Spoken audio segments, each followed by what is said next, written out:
All right, welcome back, everybody. So let me go ahead and pause this.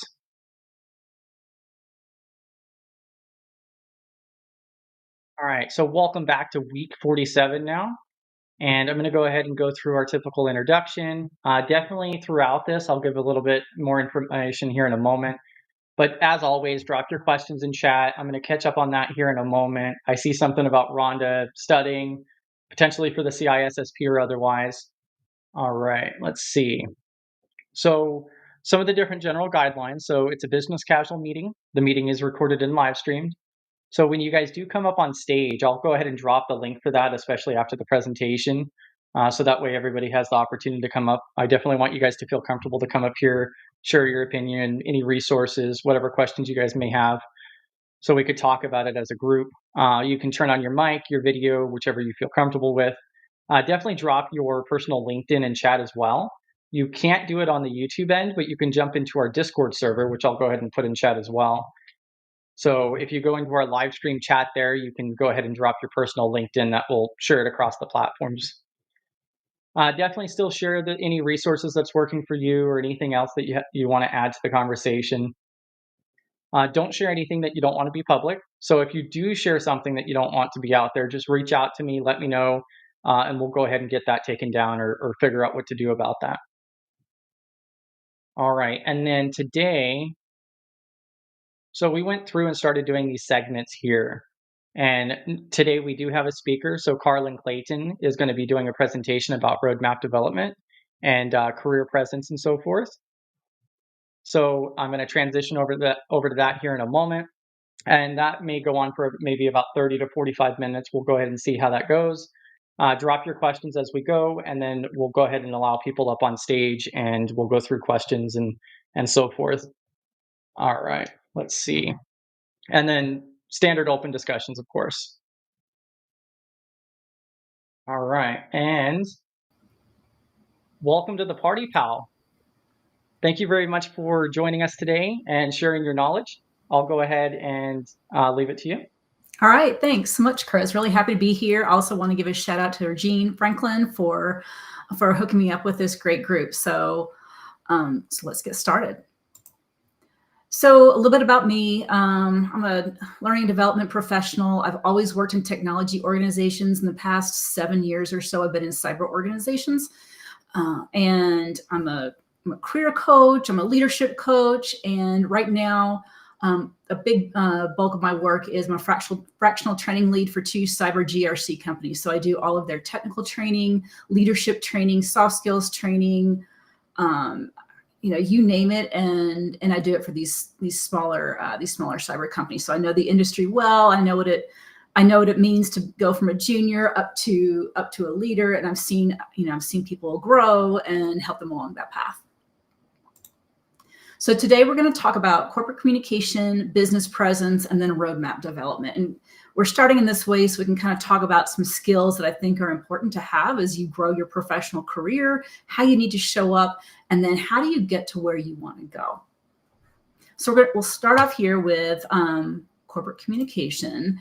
And, I love this cartoon. It just kills me. So sometimes we think we have to have all these fancy words. We have to sound like, we have to sound like we know what we're talking about, and we have to. But when the reality is that as tech professionals, we have to communicate really complex topics, and sometimes the audience doesn't always have the same technical vocabulary or same technical understanding that you do. And so there's no reason to use these big words. It's more important to stay clear and concise. So the people who can share technical information in a really approachable way are the people who get invited back to meetings. Those are the people who get put in front of clients. So what you need to do, here are some tips. These are just, coming out of Carlin's brain, right? When you think about corporate communication, whether it's written or whether it's spoken. So listen first. And when I say listen, I mean really, really listen. I have been to so many meetings where I show up and I can tell there's a person in the corner waiting to talk. They're not listening to what anybody's saying. They're just waiting, and they're waiting. All of a sudden, they just say what they have to say, and they're probably reiterating something I've already said or bringing up a point that somebody else said because they're not listening. Listen first, then speak. Another thing is less is more. You don't have to talk for 10 minutes when you can get a point across in just a couple. Less is more when it comes to speaking. Less is more when it comes to writing. Another thing is using cooperative language. I worked with a gentleman one time, and he was always like, well, I came up with this idea and I did this and I did that. And it was never a we. When you use that more we focused language, it comes across as more collaborative. It means that you're including everybody and not just thinking about yourself. Another thing that I work with a lot of junior consultants, and it's don't be afraid to not know something. It is totally okay. There's like technology is changing so fast and there's so much going on. It's okay to not know anything. And it's never appropriate to try to wing it because people will know, they'll see through you every time. So you can, say something like, wow, that's a technology I haven't heard of. Let me, I can't really answer that question. I will look it up and I'll get back to you. I'll get back to you later today. So it's okay to not know things. We can't all know all the things. So another thing is to get good at asking open, powerful questions. Tell me more about that. What was the situation when you were feeling really frustrated? How can I help? Instead of asking more questions like, instead of asking those, ask these open questions that get people talking. People like to talk about themselves, and that leads to stronger relationships. So let's talk about writing a little bit. We're not going to do a writing workshop or anything, but I'm very passionate about writing, even though we have ChatGPT now, which is great. If you want to use it, it's absolutely fine, but ChatGPT gets you so far. Then you have to go back in and look at it and make sure that it's relevant to what you're talking about and that it feels authentic and it feels warm. And the other thing is that you can't put in customer data into ChatGPT. You can't put proprietary data. So there's a limit to what ChatGPT can do for you. So it's important to understand good writing principles on your own. And that means being consistent. Consistent formatting means being concise. I generally will write an email. I'll write a big long email and then I will cut 20% off later on. Like, you don't need to have these long novels. You need to have emails that are easily accessible. People know what they need to do. And they don't have to search through, 3 or 4 paragraphs. Be really clear in your writing. Again, use more simple language and complete sentences. My biggest tip for corporate communication, and this works especially well when you're communicating up the chain to executives. So it's called top lining, or also bottom line on top. If you need for somebody to do something or someone to know something really important, put it at the top. So it might be, hi, Steve, we need a decision on moving the deadline from Friday to Wednesday. Then you can provide all the detail. Because think about somebody who's running around, they're a busy leader, they are on their phone and they open it up and they see this much of your email. Have that most important piece of information at the top, and you will much more easily get someone's attention than if you bury that action down at the bottom. You probably won't get the response you need because they don't want to have to wade through all of the details. So communication is only effective when we communicate in a way that is meaningful to the recipient and not to ourselves. So, if you want to type in chat, what are some different ways people like to receive information? How do you like to be talked to? How do you like to receive emails?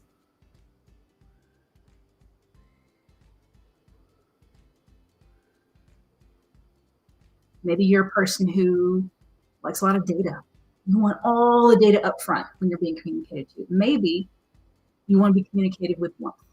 Maybe it is a really direct approach.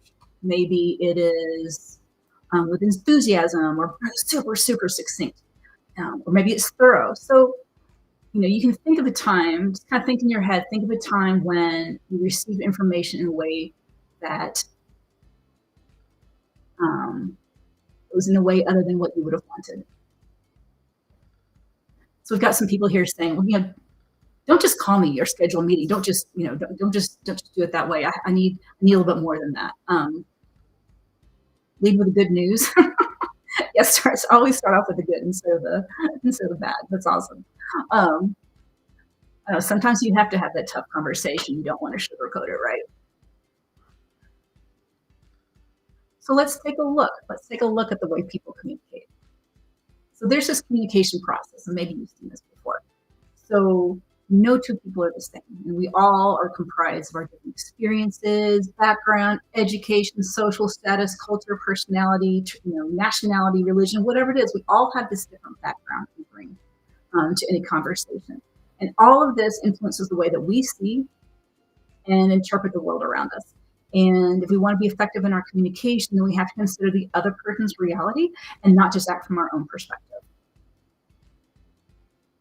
So in an ideal world, so if you look at this this diagram here, in an ideal world, the sender formulates a message, and they choose a channel. Maybe it's a chat, maybe it's a text, whatever, and they send it to the receiver. The receiver interprets it, and then they choose an appropriate channel to send back. And that's a perfect world. But what can go wrong? What can go wrong in communication?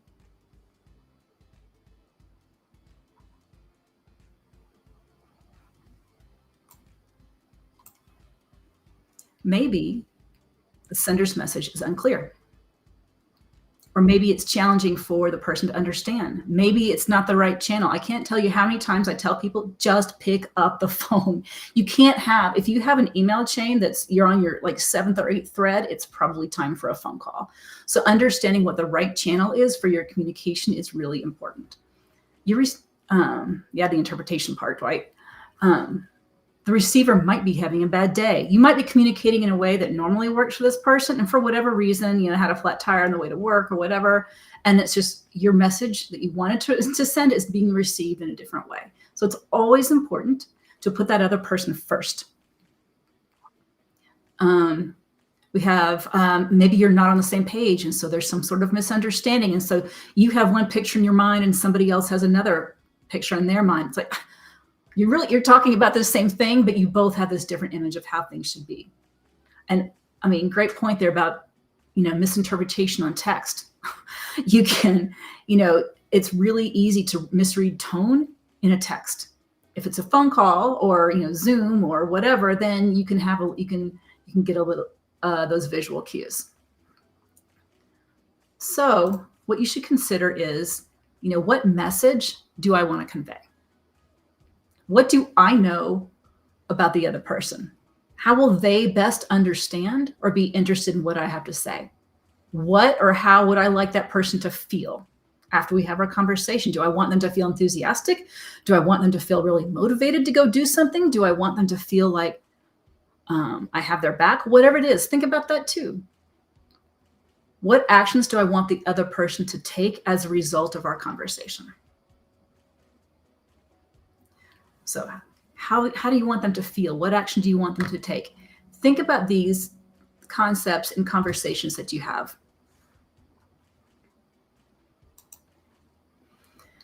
So now as you think about growing your career, I talk a lot about managing up. We think, oh, well, my manager manages me, my manager manages down. Well, there's also an art to managing up. There is an art to sharing information in a way that your manager will more readily understand, that will maybe build your own brand. And so this is one way that I love to share, which is bringing up issues. You don't ever want to be seen as the person who is, always negative, is always bringing up, always bringing up problems, but never really solutions.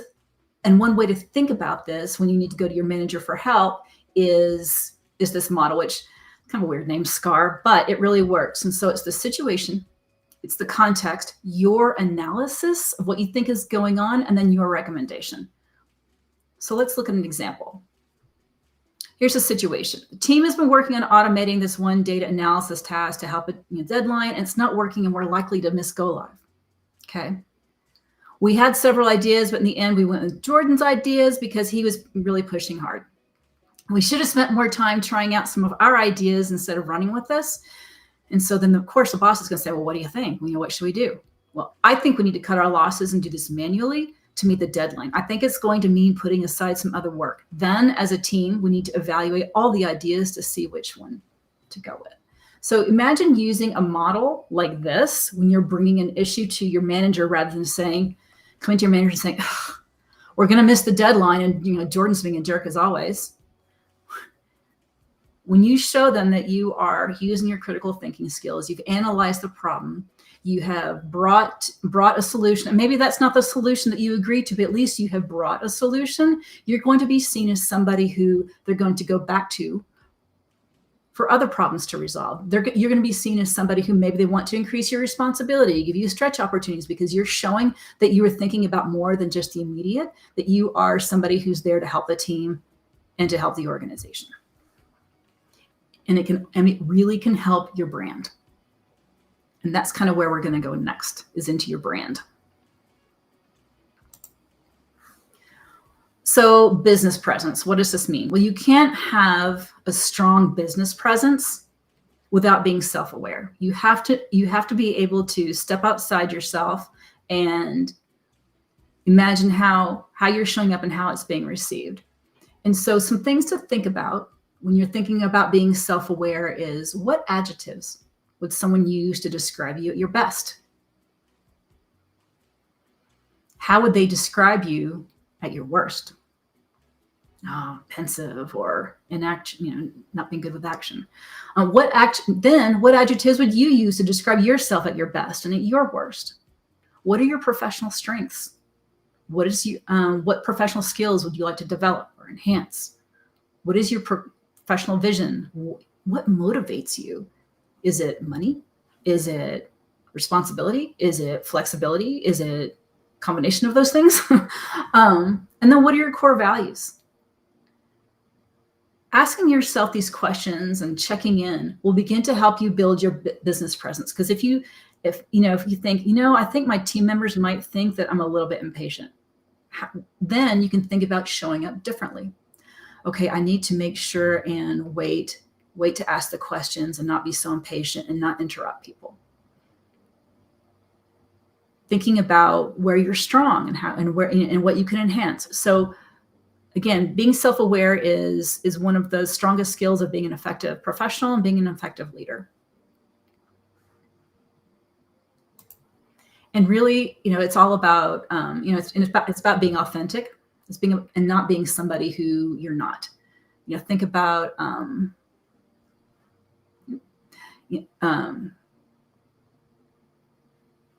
don't try to be somebody who shows up in the business suit and that's not who you are. Okay. So when you think about that presence online, you're in a Zoom meeting or Teams meeting. What background do you have? I was training some new consultants, and one guy had his laundry basket in the background. I'm like, no. Be mindful what's your background. Just blur it. Just use a background. Think about your camera direction. I've been in meetings with people where they're sitting like this and then they turn, right? And they're sitting like this and then they turn. That means you're not engaging with the person that you're talking to. Lighting is another one. I did a leadership development session last week, and one gentleman, really nice guy, and it was so dark. He had no light whatsoever, and he was kind of looking down, and I had a hard time even understanding what he was saying because I couldn't read his body language, but I kind of could, and it was really dark. And he was on a call with his peers and some leaders. So you have to think about these kinds of things in the way that you show up. Dwight, good point. Self-awareness can help you be more empathetic to others because you're thinking about how you are having an impact on someone else. So then think about your business presence in person. You got to know your audience. Are you in a big professional meeting where you need to dress up and wear wear your nice pants and your tie, or whatever it is, or is it more of a casual meeting and everyone's wearing their hoodies or their logo wear or whatever it is, right? So know your audience. If you're going on a customer site, know what the customer site is. What's appropriate there. You want to dress the part. Are you showing up as a consultant? Are you a pen tester who wears a hoodie and that's what they expect? Understand how to dress for different situations. I know this amazing woman. She's a hacker. She's a leader, and she wears bow ties. She wears bow ties and button downs, and she wears these quirky glasses. And she is amazing because she delivers results. She knows her stuff, and her team loves her because she's a fantastic manager. She's not showing up inauthentically, in a way with fancy business clothes. She's absolutely who she is with her bow tie. But because she knows her stuff, and because she's such an expert, she has this fantastic presence and she has this fantastic brand. So what is your brand? Who are you, and how do you show up, and how do you want to be seen?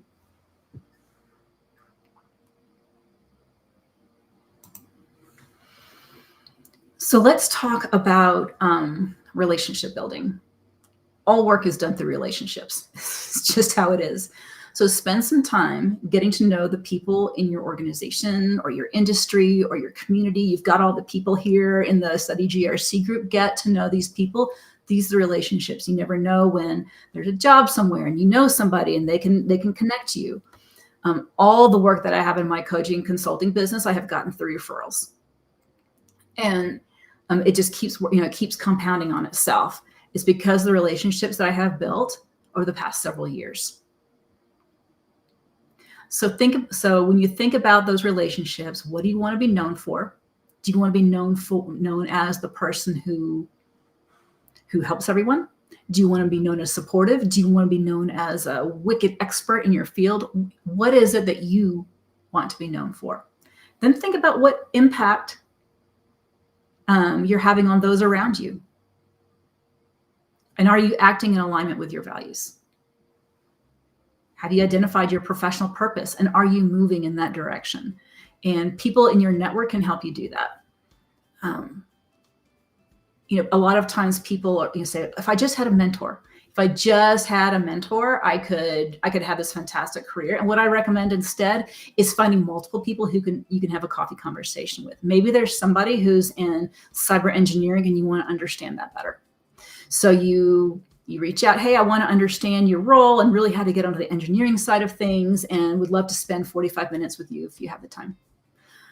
I'd really like to get into sales, and even though I come from this technical background, could we chat for 30 minutes? Having these micro conversations, but instead of searching for a mentor who can help you for a year, is going to be a much easier task for you to accomplish. So Colin D has a question. Colin D, I didn't know you were on this call. Hello. How do you tailor your business presence on the different audience groups or platforms that you engage with? And so I always think about, like, I do a little bit of research. I do a little bit of research on who I'm talking to. Am I talking to a group of mid-level managers? Am I talking to executives?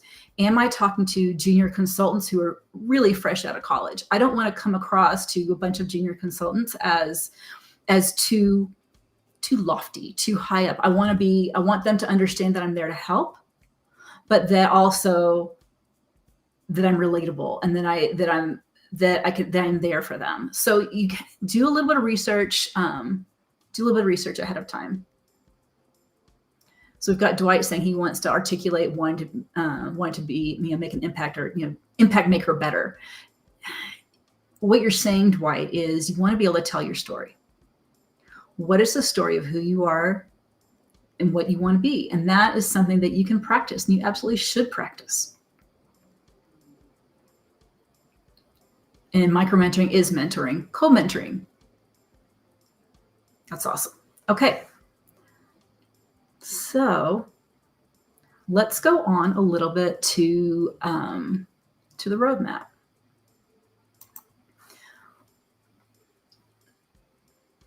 So when you're thinking about your roadmap, first thing you need to do is think about your time horizon.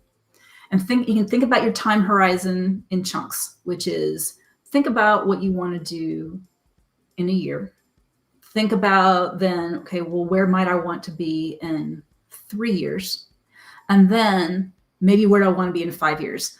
More than 5 years, it starts becoming real abstract, and that's okay. I mean, you could have like a 10-year goal of early retirement or something like that, but try to get it, more more reasonable, more achievable in a shorter amount of time. But think about those chunks because it will help you break down bigger tasks into smaller tasks. Next thing you should do is identify your resources. So if you haven't played around with the NICE framework on the CISA.gov site, absolutely go there. It has cyber categories and compliance categories, and then it has all kinds of job titles underneath. It's a great place to explore and understand what kinds of skills you need to develop to get into the area that you want to get into. I also love Paul Jeremy's security certification roadmap and his security career roadmap. Those are two other tools that are fantastic. The certification roadmap, if you haven't played around with that, tells you,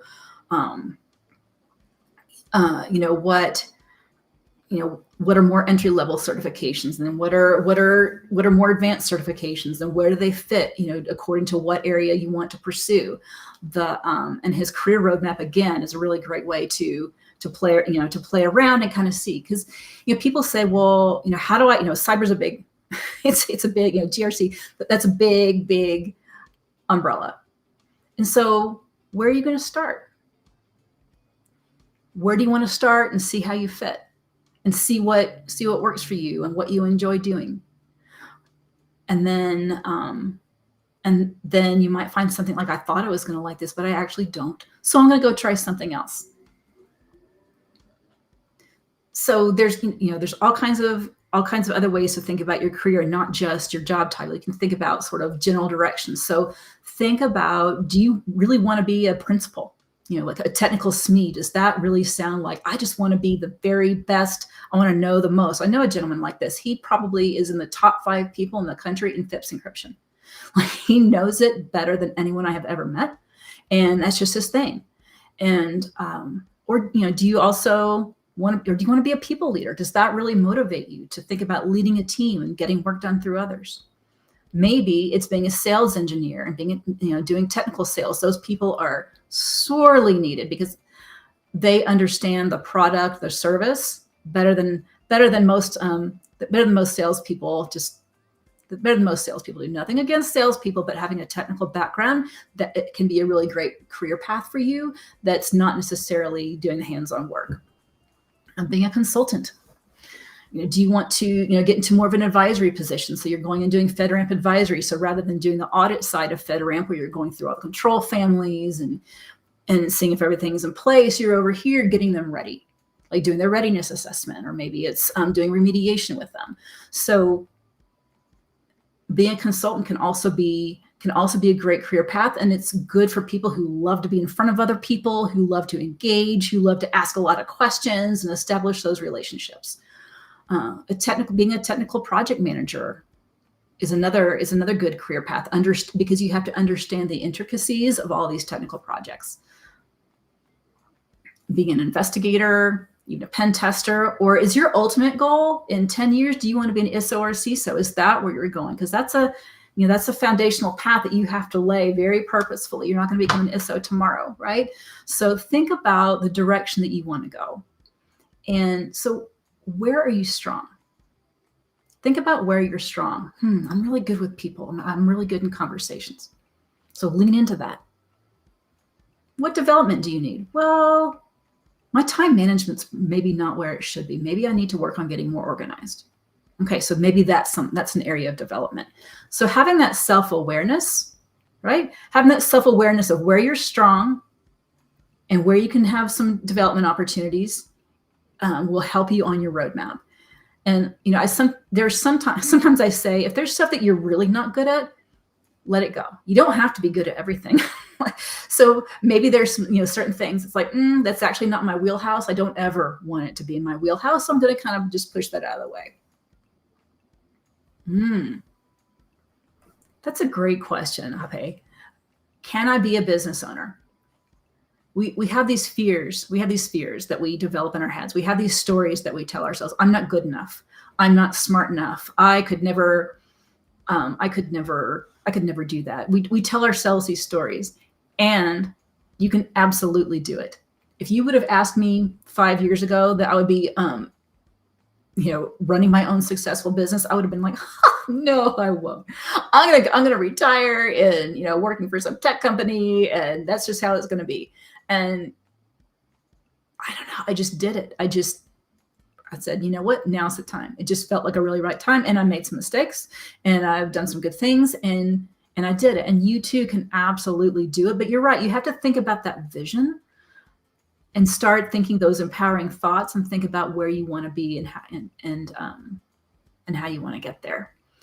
So as you think about this roadmap, it could be more certifications. I'm not saying go out and get 20 certifications, but it might be. It might be getting some additional certifications, especially getting a CISSP or a CISA, or starting out with something like Security Plus, or even if you want to get into cloud, I always recommend AWS Cloud Practitioner or the CCSK. Those are great entry-level cloud certifications, and having those can be a way to kind of bump things up. And at the same time, don't spend the rest of your life just getting certifications, because at some point you have to do the work. Sometimes a master's degree can be helpful. It's not always helpful, and it's not always necessary, but that might be the right thing. That might be the right thing for the direction that you want to go.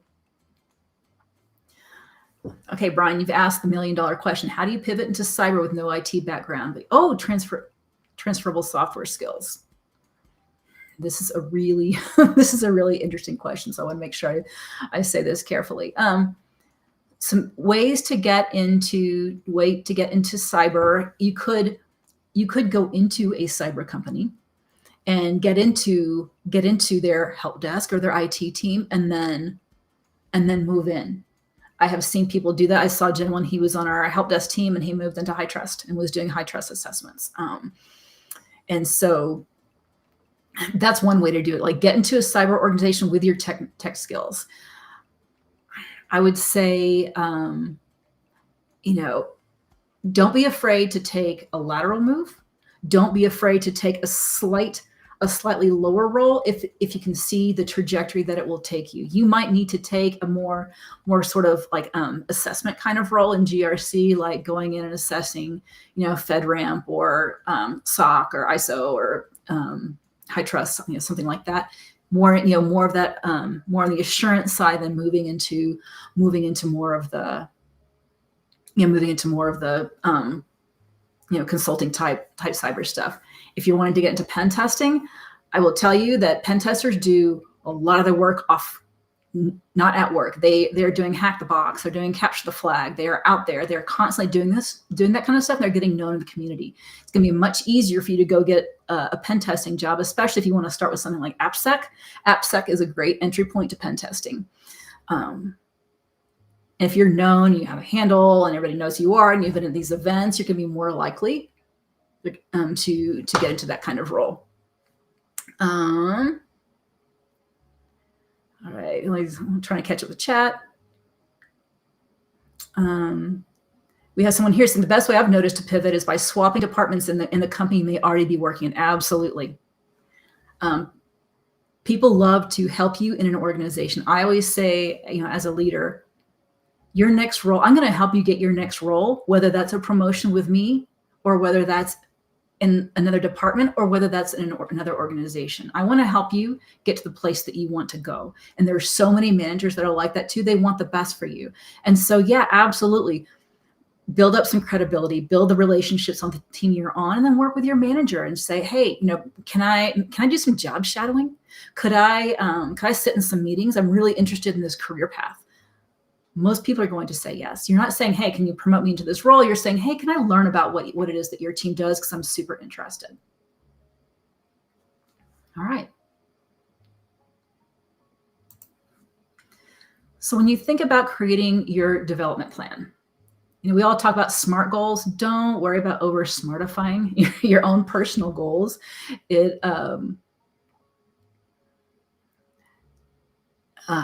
just, you're getting too in the weeds, and you're spending too much time in the nitty gritty of your goals. Think about, what's your goal? I want to be a consultant in a Big Four firm. I want to be, I want to be a pen tester. I want to be, a team lead in an insurance company, like whatever that is. Think about the goal, and then break it down. Okay, so think about the certification that you might need. Think about the job shadowing you might need to do. Think about the conversations you might need to have, and those are your action steps. So what is your goal? What are your action steps? 3 to 5 maybe. And then by when are you going to do this? And what's really important, which some people don't realize or think about when they are setting goals, is how you hold yourself accountable. What's going to be there for you when you're off track? And we all get off track. I've got one particular goal I'm working on right now, and I just keep having to restart. I'm like, oh, I'm going to do it. Is it that you want that it's a friend? And you tell this person, hey, can you just check in with me like once a week and say, have you studied for that certification yet? So maybe it's a friend. Maybe it's a calendar reminder. Maybe it's telling everybody in a team that you work on that you're going to do something because you want some public accountability. How will you hold yourself accountable to the goals that you set? And think about those goals again in terms of that time horizon. Is this something that I kind of want to do in the next 6 months? What do I want to be working towards in the next couple of years? And then that long-term goal, I want to be the CISO, right? So time horizon is really important when you think about your roadmap. And then once you have that roadmap, reflect on it. When do you need to revisit it? Do you need to revisit it? Maybe it's quarterly. Maybe it's just, twice a year. Revisit the roadmap and don't beat yourself up if you have not reached a particular goal or accomplished a certain thing you wanted to do. It's okay. The check-in is for yourself to stop, recalibrate, reorganize, and move forward. Maybe you picked a goal that was too aggressive. That's okay. Maybe you started moving down that path and you realized it wasn't really a good fit and you needed to change. That's okay too. That's why the check-ins are important. It goes back to what we were talking about earlier, which is that self-awareness piece. Am I self-aware enough to say, wow, I think I bit off more than I can chew and I need to adjust? So envisioning where you want to be is a powerful way to help you achieve your goals. And once you create a development plan for yourself, imagine what it might feel like for you in the future if you have accomplished your goals. And just imagine, I'm sitting at my desk and I've got this job and I've got this team. It's really great. Imagine how it feels. It's a good motivator. So your homework tonight from me, and it will take you 2, 3, 4 minutes. I want you to think about maybe a year from now, maybe it's 3 years from now. I want you to think about where you'll be in your career. I want you to think about it and then choose whatever time horizon it is you want, and then write an I statement, maybe 2 I statements about where you are. That could be like, I am a director. I have work-life balance. I'm enrolled in a master's program. I'm professionally fulfilled. I'm learning every day. Whatever that is for you, just think about that tonight right before you go to bed. What is my I am statement that's going to take me into the future? Maybe it's I am a business owner, and begin to move along that path. So, all right, so we've got that comment. Oh, building training would be someone who has strong soft skills. That's awesome. Chris has got about 5 questions lined up. That's awesome. So we've got one more slide, and then we can open it up for questions, Chris. So we've all had jobs. Some good jobs, some bad jobs. I worked in a yogurt shop for a long time. We've all had jobs. And maybe you're in a job right now, and that's okay. We all have to pay bills. We all have to do exactly what it is to take care of our own needs and our family needs. But then one day you kind of realize, like, oh, wait, I think I know what my career is. Like the job, it's not just this like job that I show up for, it's this career, and you can feel it. You know the difference when you've hit that career. Then, and so it's not just a job anymore. Then when you're in the flow and you're working in alignment with your values, you're using your strengths, that's when you find your purpose. That's when you find your purpose. I discovered about 9 years ago my career purpose, which is to help others be better in their jobs, period. My career purpose is to help others be better in their jobs, whether that's be better leaders, be better technically, just be better humans, whatever it is. that's what I'm good at. And that's where I focus my time. So you have to pick a direction, and you have to be okay if you hit an unexpected curve. Lord knows I've had some dumpster fires in my life. So the trick is to stay true to your values and to keep moving towards your purpose. That's it.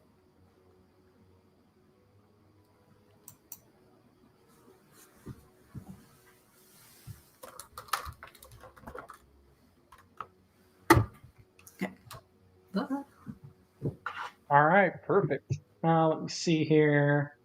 All right, so I went ahead and dropped the link there if anybody wants to come up here on stage. I was taking notes the whole time there. That's a great presentation, great discussions. You dropped a lot of information. Let me see. I tend to do that, so please ask clarifying questions. Oh, yeah, exactly. You going to come up, AB? All right, let's see. So, like, one of my first ones here is when you were talking about actively engaging, what do you think about, like, eye contact? I think that's something that myself and other people struggle with too. Like, especially with the web cameras nowadays. Eye contact is tough online because I can get into a meeting room and I've presented enough times or just been talking in a meeting where I can look around, and I've even mastered the art of kind of looking at people but blurring my eyes so I'm not really looking at them and they don't know that. It's hard on camera, and you need to practice. I actually have a little periscope camera. It doesn't have the greatest quality, but it goes down, and that helps me look and maintain eye contact, and that helps me with my training sessions. And so I would say, as much as you can, have eye contact. I'm coaching a woman right now for interviews, and she's constantly looking up here. And she's been struggling in her interviews about getting past these rounds. And so we're working on bringing her down. Even if you're not eye to eye, even if you're just generally looking, I think that's okay. Okay. I see. Yeah, that definitely clarifies it a little bit more. And then also, when should somebody seek a coach? Because you said it's not for everybody. What's some of your advice for that? You should seek a coach when you are ready to listen, when you are ready to change, and you're ready to own that change. If you, even if you're feeling stuck in whatever it is you're doing, you're you're stuck and you want to be unstuck. That's the time to seek a coach. Or maybe it's really goal specific. I need to get a job. I need to work with a coach on my interviewing skills. And I have these really specific concrete goals that I need to achieve. That's another great time to bring in a coach. Maybe it's just enhancing some skills. Well, I've been getting feedback that I'm not a great communicator, and I could really use that. It's funny. I'm actually seeing some people I know in the chat. It's kind of seeing some names. So, but you have to be ready. I tried to coach people who weren't ready to be coached, and we stopped because it just doesn't work. Yeah, I think that definitely gives a little bit more perspective to it, a little bit more information, because I think there's kind of two sides of the fence that I've seen. Is either people think that they can't do anything without a coach, and then there's people who are completely against it. And I think you got, like you were kind of saying, is you got to find that middle ground, like when you're having difficulty, getting going, getting it completed, meeting your goals, is what it sounds like. Right, and I would the terms. Yeah, and I would think, my goal would be to have a coaching engagement with somebody and then be done. And then they're off. Right.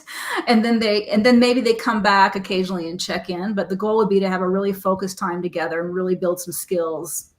And then they should be independent, because you're right. You don't want any sort of dependent kind of thing. Is weird. See. And then my next one here. So building your roadmap, you ended up throwing up 1, 3, and 5 year horizon. Mm-hmm. Is that something that's just just as an example, or do you have when you develop your horizon, your roadmap for that, should you be looking at that 1, 3, and 5? I think it's a good place to focus. I think anything beyond a 5-year plan is too much. And I think for people really early in their careers, I think 3 years might be the max, because you don't know yet you don't really know what direction you're going. You kind of do. And so imagining 5 years out might be too much. I worry sometimes that people can get overwhelmed in thinking about 5 years. So maybe for somebody early in their career, maybe like, first couple of years, maybe it's 6 months, a year, and 3 years. For somebody who's been around a little bit longer, then it's the 1, 3, 5.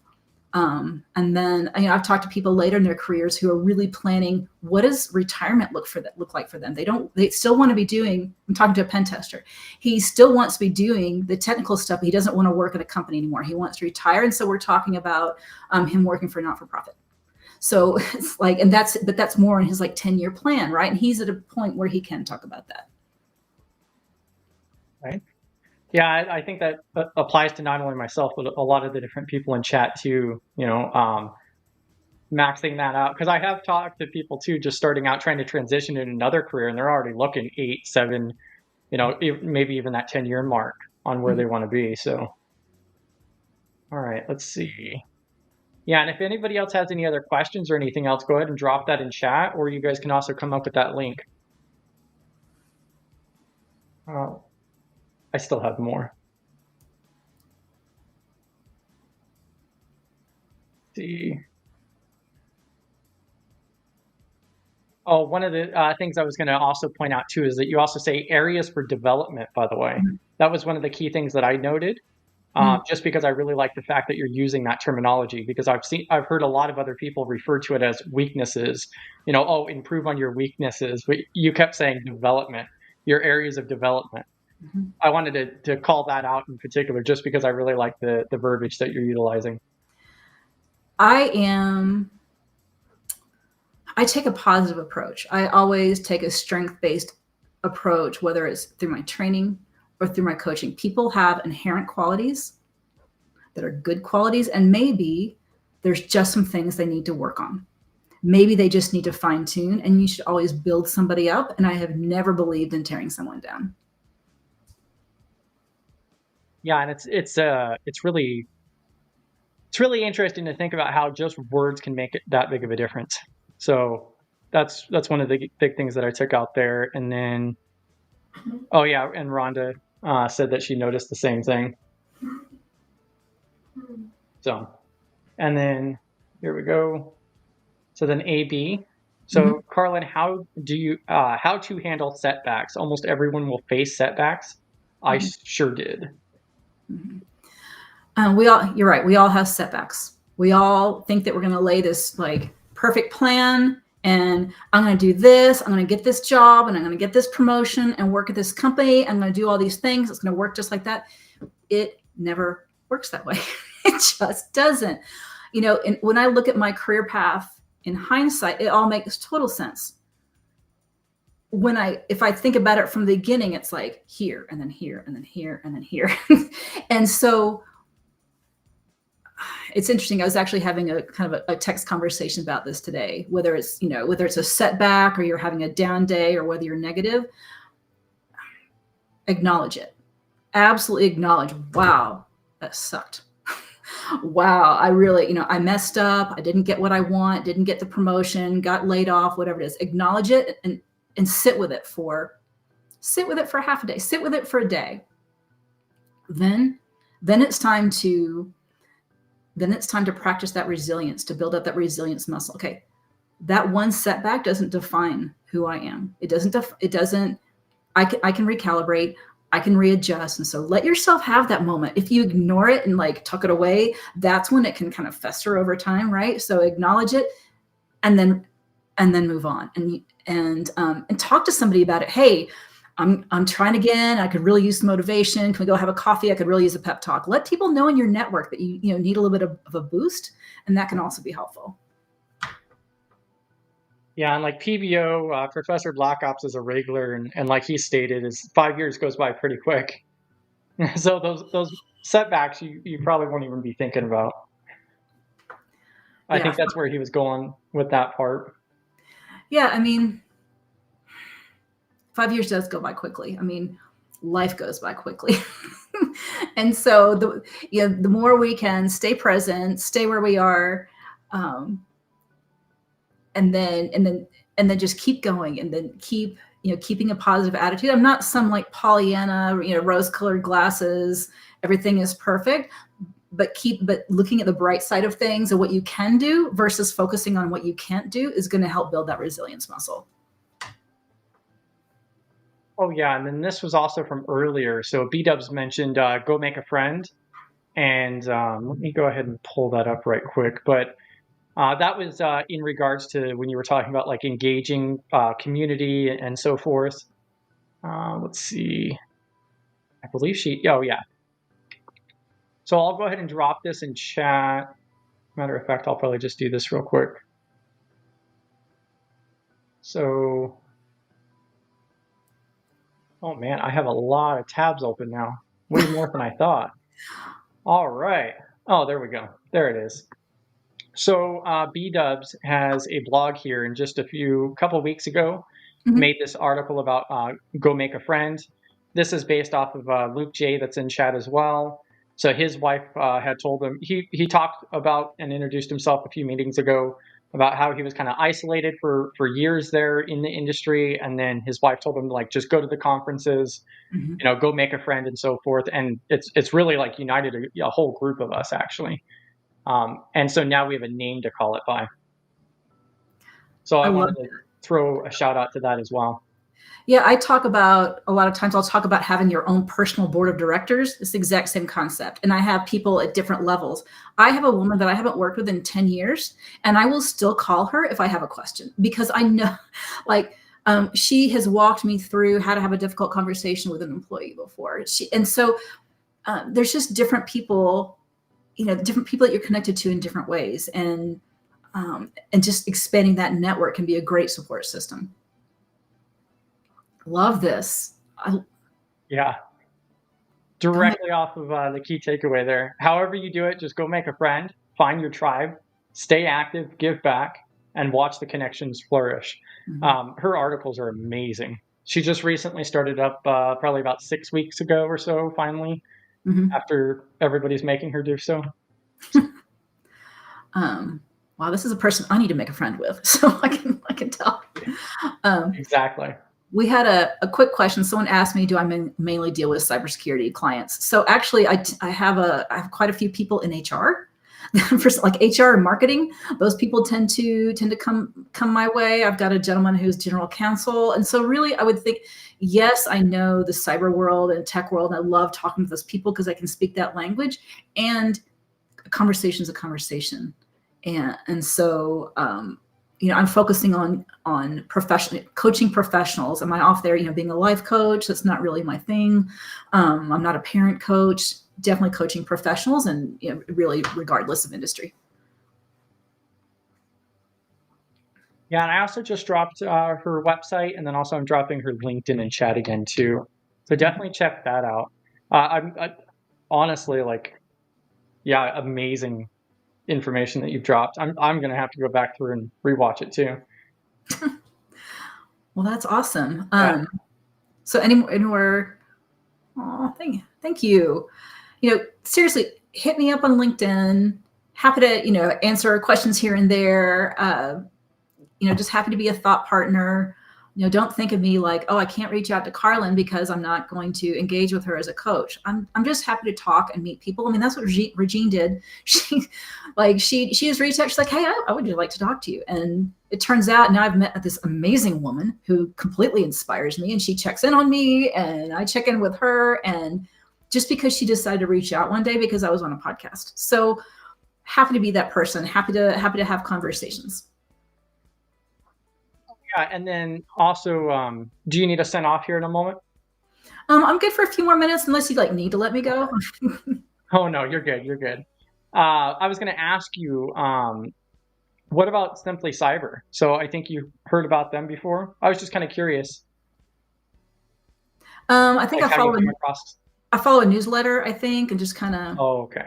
Yeah, and just get information. I like to, I am not, I'm not a technical expert, but I'm with the technical content. So I like to know what's going on. I like to know when new frameworks are coming out or new technology. And I try to stay abreast a little bit so that I can at least sound relatively educated when I'm having conversations with people.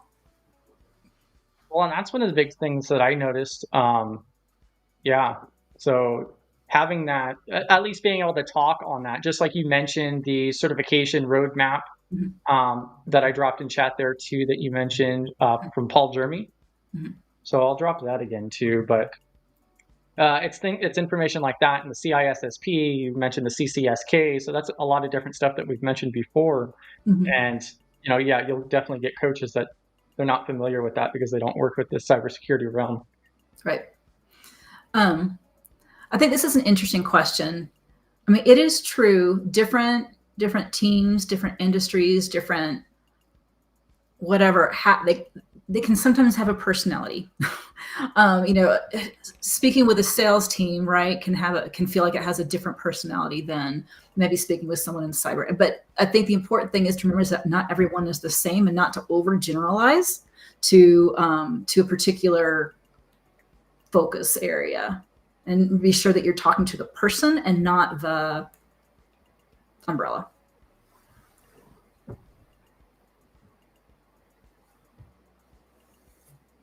And then there was also this one here too. Okay, so what can I do my 1 year if I want to be in managerial or higher level roles, 3 to 5 years and so on? I would say see if you can find someone who's a leader, that is a people leader, and see if that person would be willing to, have a 30-minute coffee chat with you and ask questions. I think finding some people to follow is also important. Beginning to hear some leadership language, whether it's Simon Sinek or some of those people. Start learning about leadership styles. Start learning about what resonates with you. Does it someone like Brene Brown that really resonates with you because she's talking about vulnerability and those sorts of things? Is it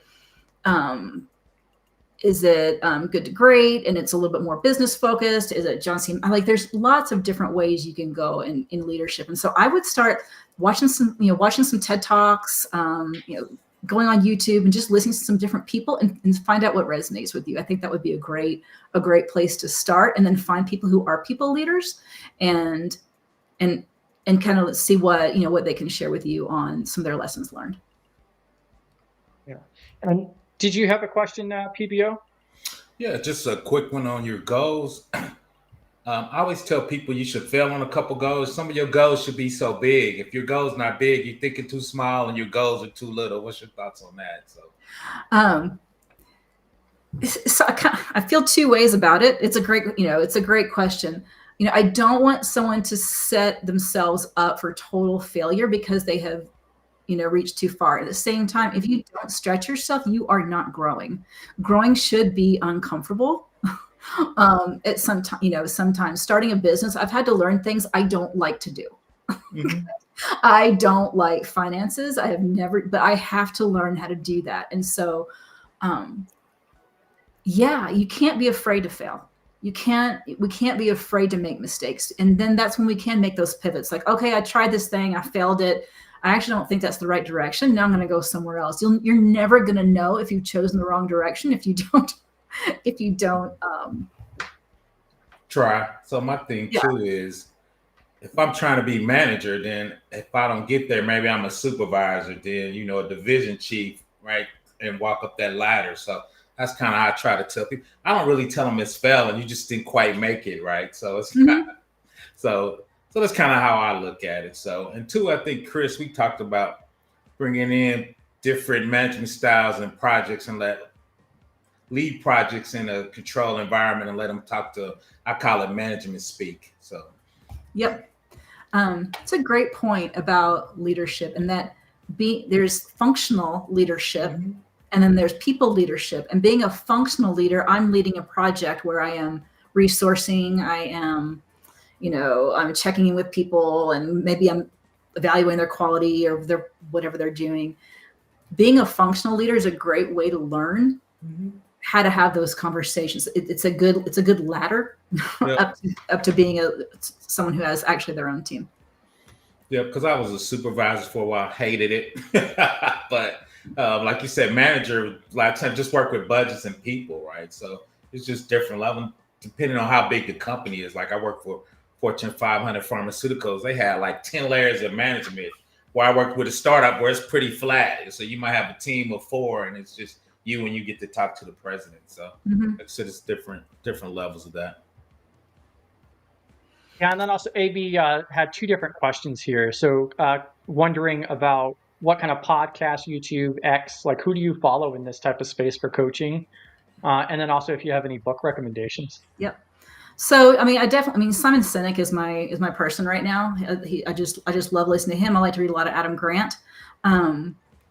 There's a bunch of really great kind of coaching kind of people, and none of those names are coming to me in my brain right now. So I'm just gonna full transparency. It's like, I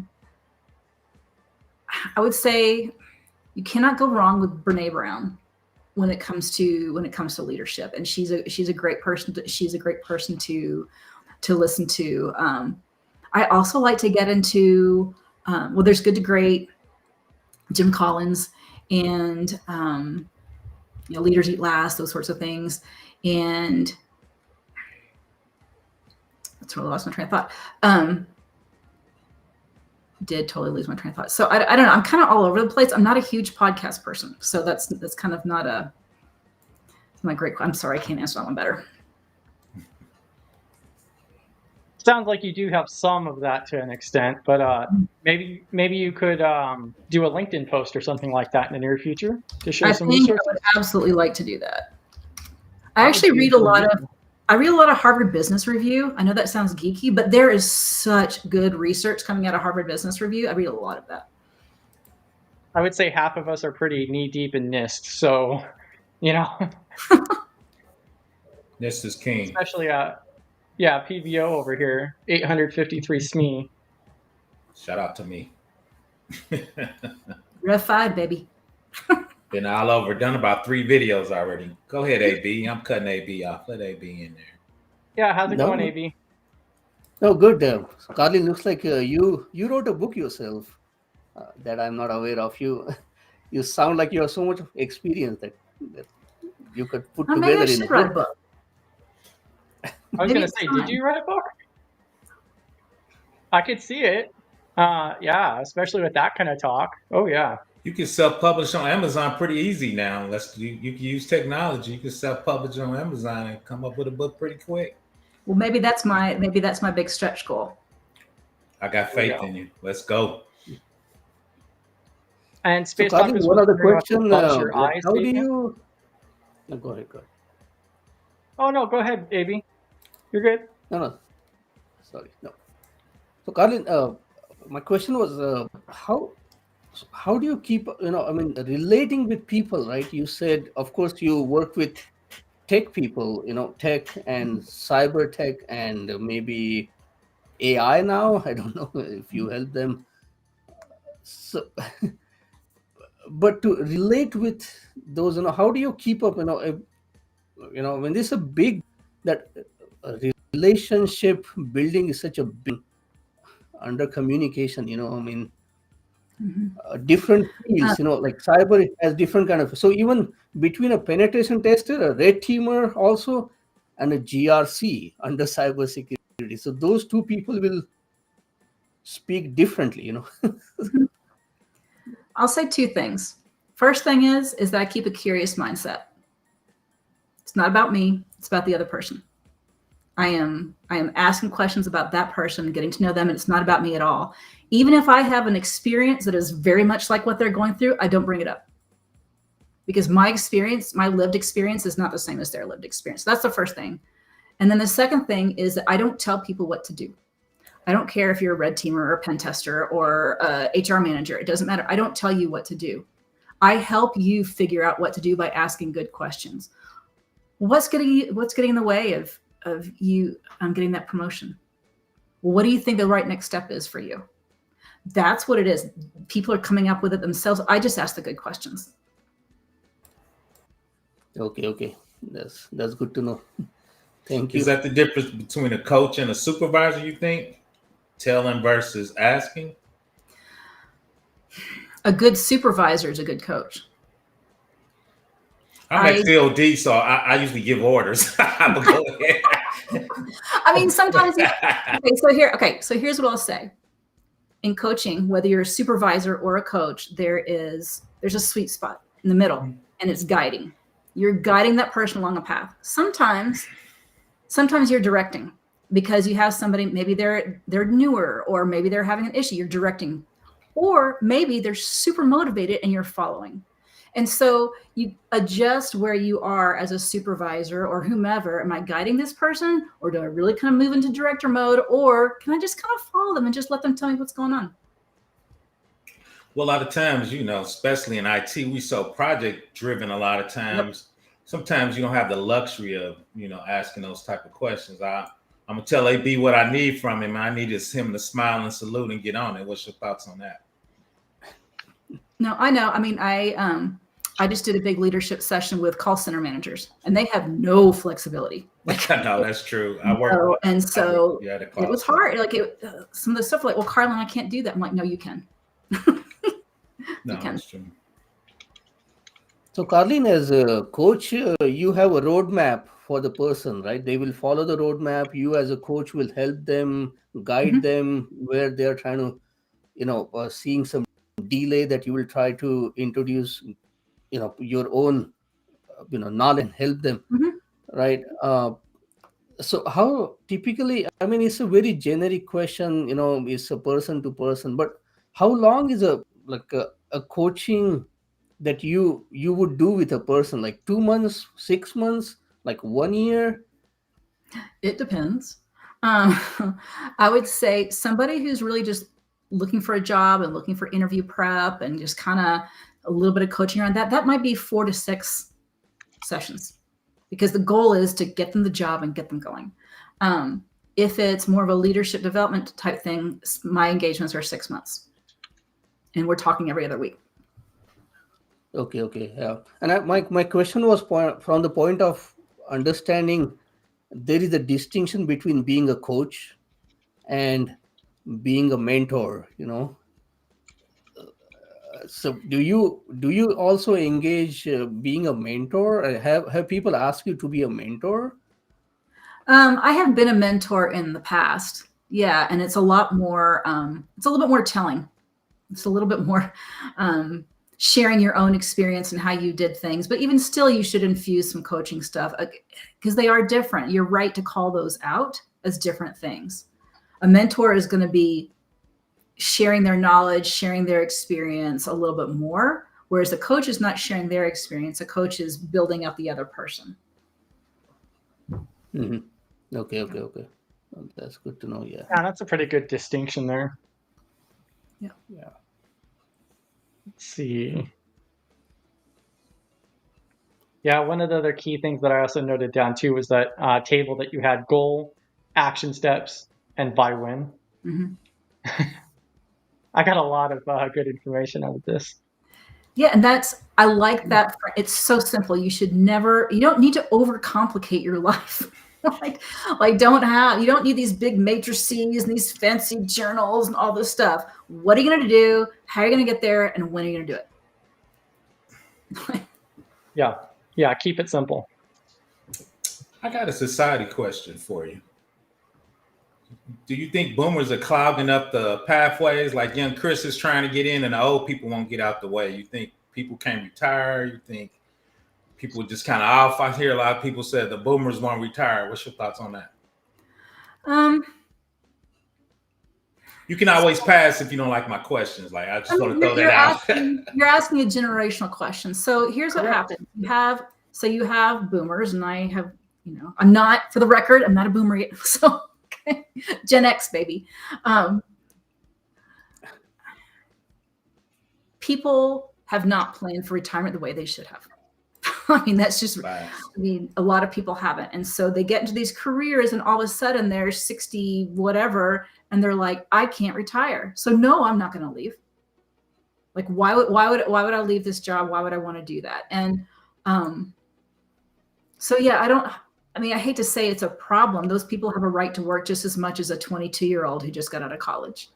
So do I feel like they should get out of the way? I absolutely don't. I actually, Ooh. there's got to be a way. There's got to be a way to make it work. And why could we not find ways for people who are in more of a retirement mode? Why can't we shift their job? Why can't we shift their job to be more one of a mentor, to be more one of a and to guide people, and then bring the other people up? That to me would be the right way to do it. I like we so polar opposites. That's why I like coming on stage. We should get them out of there in a way Chris can't get in. They're blocking AB now, but I hear what you're saying. It's that's my lab. I'm taking up. What's your thoughts on ageism? I took 10 years off of my resume and my calls went up. So you think there's a little ageism out there for the old people like me? What's your thoughts on that? 100% there's ageism. 100%. That's all you got? Not just like I mean, I just don't know what to tell you. That's pretty straightforward. I can tell you, like a few years ago, I was interviewing, and as soon as I interviewed with a 24-year-old, I was out. Oh, yeah, I could tell sometime. But what I try to do is what you said. I saw it sound like you. I'm not here to take your job. I'm here to assist you. With my years of experience, the stuff go left. That's what I specialize in. Let me help you, right? I'm old. I'm not trying to be promoted. Chris trying to be CISO, CIO. I ain't trying to have none of those problems. As they say, as the kids say, I don't want none of that smoke. I just want to get my check, go home, and eat a steak. So that's why I try to tell them I'm here to help Chris. So, but yeah, I'm leaving that CISO for B-Dubs. B-Dubs got it. Shout out to her. I don't know about all that. So, but I think that was it. Like I said, the ageism, a little older people. Other thing, what's your thoughts of older people getting into cybersecurity? You think it's a little harder, or they bring in a wealth of knowledge can help them pivot, or what's your thoughts on that? I think it depends. I think it is sometimes harder for an older person to say, yep, I am on the cutting edge. I know what's going on. Like I am right there. I think it's a harder sell. I don't think it's impossible, but I mean, I've seen people pivot into cyber from journalism in their 40s. So it is possible, but you better know your stuff. You better really, really know your stuff. Like we talked, Picasso, I think is the nickname for that. But okay.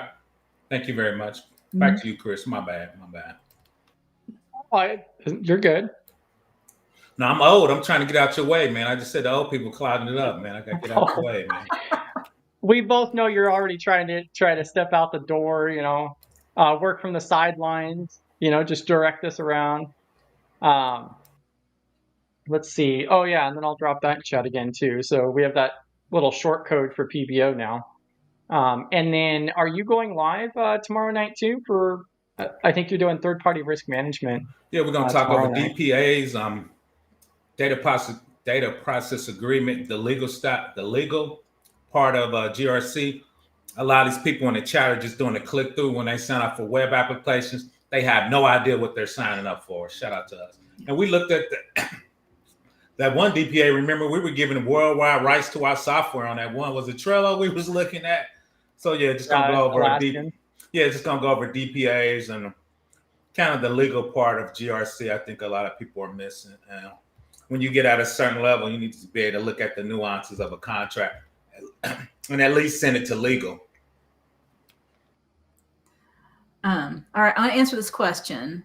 How do we define old people? So I will tell you from an HR perspective, anyone over 40. Facts. That doesn't sound old, but you enter into a protected class once you hit 40, and that can be considered age discrimination. Facts. Me, yes. Am I older than a lot of people on this on this session? Absolutely. And let's just say age is a state of mind. That is incorrect. My niece said I'm old, but I'm probably older than everybody up here. So I'm claiming it. When I wake up in the morning, I say that again, AB. I'm the oldest. Go ahead. You are not older than me. I'll be 57 next month. I'm gonna make Chris throw me a virtual party. So. You narrowly beat me. Narrowly. Told you, man.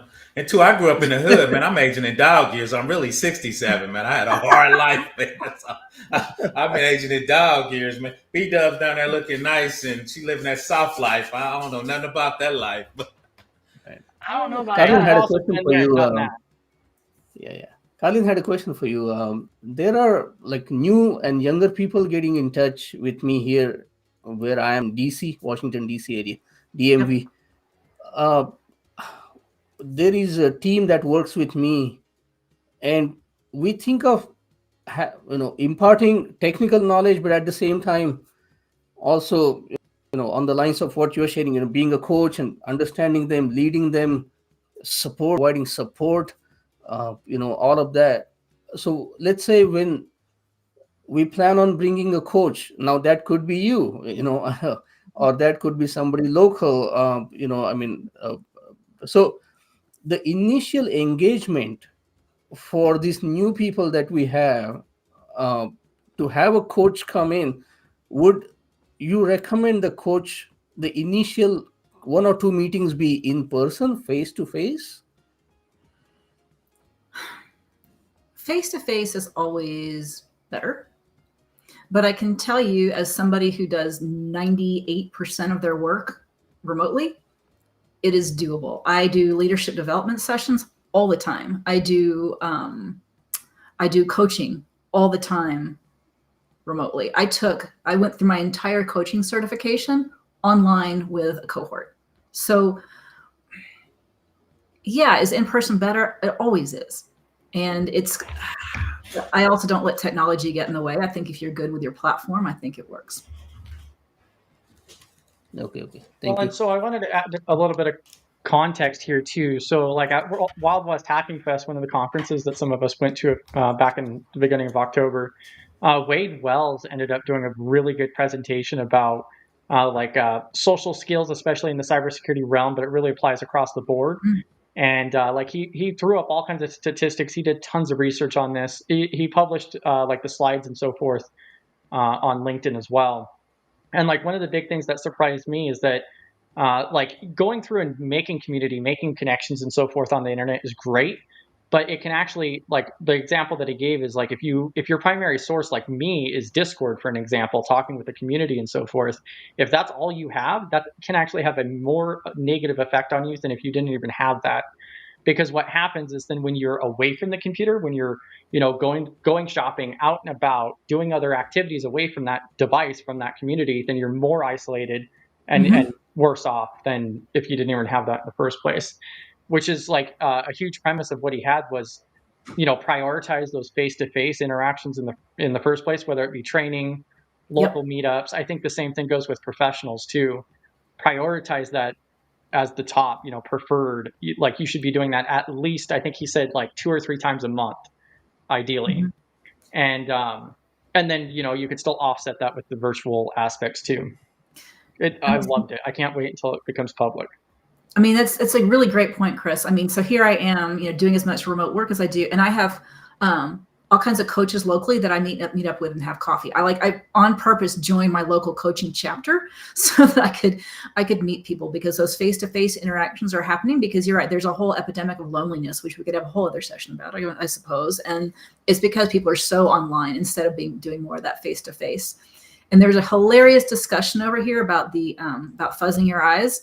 And so it is exactly like looking at those magic eye books and trying to find the 3D image. You kind of it's just like that. But I have done that in big groups of like 200, and they don't know that I'm not actually looking at them, and I can still see. But yeah, I kind of fuzz my eyes so that I get a little bit more comfortable with staring at somebody in the face. That was. And I'm going back. Oh yeah, so this is I'm going to drop this link in chat. So this is the post from Wade Wells with his resources from that talk. And then they should be publishing the video on their YouTube channel later this year or later next year. We need to do a panel on that, Chris. I think I disagree with that. So we're going to need to panel that up, man. I don't really like meeting people much. So I love online. I can meet people, then I can just be a hermit the rest of the day. I don't need to socialize or meet people. I'm kind of grumpy, get off my lawn type of guy. So I think for me, it gives me just enough. I get to work with you, AB, B-Dubs. Shout out to Space Taco, Young Dwight. Then I can just go back to bed, man. I don't even dress in clothes anymore. I just work from home. So I don't know, man. I need to read this. I think I'm a vehemently disagree with. I'm gonna have to get my findings and sources, man. I got a master's degree. I'm gonna disagree with him vehemently. Is that why you're always 4 days behind on your email responses? Yeah, man. No, I used to teach, man. That's what they tell you at a community college. I get 48 hours to respond, and I'm naturally late, so I just throw another 2 on it. So facts. But you must admit, when you at me in the Discord, I usually show up now. You got to give me a little credit. That's the bat signal. I usually come out of hiding when you at me in Discord.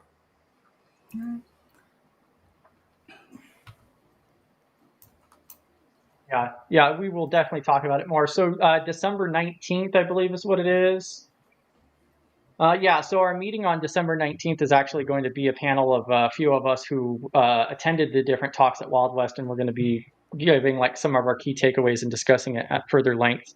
The downside is that the recordings are not public, so they won't be releasing those on YouTube until I think it's like 6 or 8 months or something like that is my understanding. But that's one reason why we're going to give, like key takeaways and discuss it.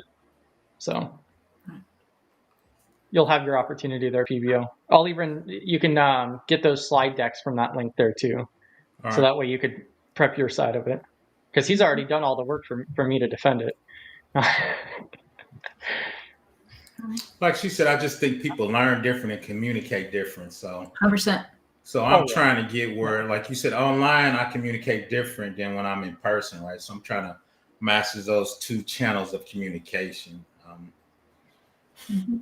right. Well, Chris, do we have anything else, or am I good? I do. I have one small question. What tech stack do you use? Online coaching, Zoom, or all these different things.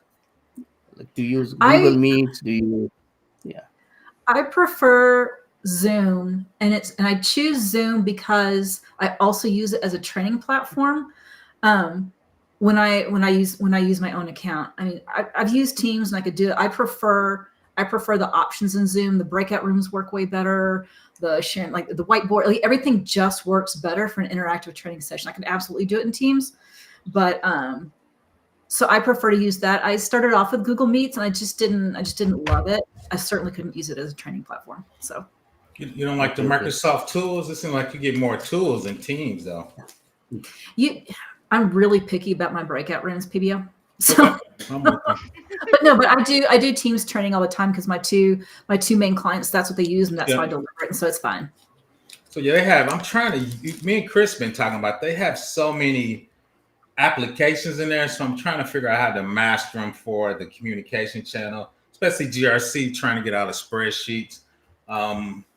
It's a lot. There's a lot of tools, and because when you get Teams, Project Planner.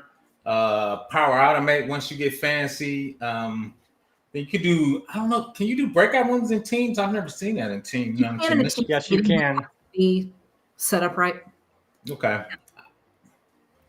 I think do you create transcripts when you have meetings? You're coaching. Then you could use AI to create a transcript, so you can take the transcript as your reference points, and so you can coach them better. Do you do that? I don't right now. I've actually been thinking about doing that. I actually have a government contract where I can't do that, so I don't do that with them. So, but I also have to be careful with storing records and not having anything personal. So I have been considering it. I'm just not there yet. I don't know. I may do that. So maybe stay tuned. Yeah. The reason I'm asking all these questions because there are some youngsters and they asked me if you could come online and talk to us and all. So that's why, I'm just, while you're online, I'm trying to get help of all your experience. Regarding Zoom platform, Carlin, are there any favorite plugins that you like? Particularly, they have, so you can buy Zoom for an annual subscription, and then they have extra set of tools. Do you like any of those in particular? I keep it simple, and I don't. I did at my last organization. I had a bunch of plugins, and I have decided on my own just to keep it simple, keep my bandwidth flowing, and not overcomplicate things. So that's very good to know. That's very good to know. Yeah. So really appreciate the warm welcome and how great everyone's been, and really appreciate all the shout outs. And this is exactly why I do what I do, because I just I want other people to succeed. That's it's my number one priority. And So like I said, hit me up, connect with me. Happy to be a resource for you. If I'm not the right person, I can point you in the right direction. That's kind of what I do. So, and if there's something you're like, hey, can you remind me what you said? I can like, whatever. Yeah, this is what the SCAR model is or whatever. Send it right on. So happy to do it. Yeah, thank you so much for your time. Thank you. Answered so many questions and so forth. Yeah, it went really well.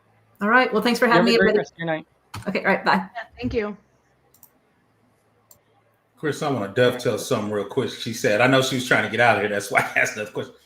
She specifically said government clients don't like you using AI. So from a security person, be careful when you're using AI. Especially, of course, I do federal work, and that's what she was talking about. But be real careful. Plugins and AI, we still kind of frowning up. The old people frowning up on AI a little bit. Yeah. Well, where'd you go, AV? I think he You just pop off of the stage and everything. right. He probably had and to then go. welcome to the party, pal, Albright. Great to see you in chat. Shout out to Albright. Oh, Chef's here too. We still got Space Tacos, man. You're gonna be monetized any minute, man. All them people in there. 4,000 on the way to 4,000. Yeah, definitely drop any other questions in chat if you have it. I figured we could go over some of these different resources that were mentioned too, if nobody has anything else. And then, yeah, there's also the link to come up on stage. So I want everybody to definitely feel comfortable coming back up. Oh, here's AB coming back up. Perfect. Welcome to the party, pal. Yeah. No, I just didn't want to occupy the space, while we were saying bye to her. I didn't want to be there, like this. I mean, oh, no, you're good. Just like that. Okay. This is a community space. We only got exactly. 6 spaces though, space.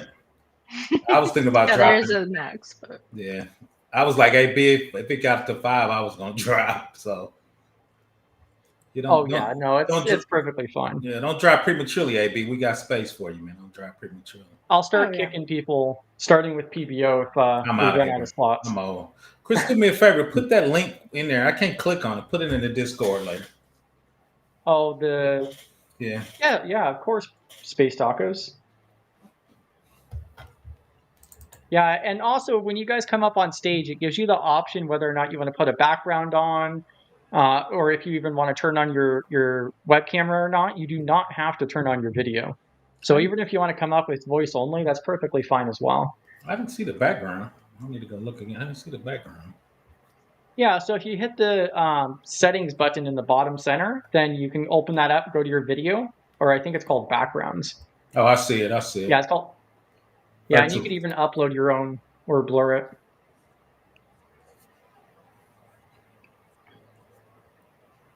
So one of the questions here is, can you share your approach to creating or modifying a policy? Did you have anything on that, AB? No, I don't know. Okay, no, that's perfectly fine. Yeah, no, that's good. Anybody else? Did you want to go for it, B-Dubs, before PBO takes it over? That's fine. I'm ready.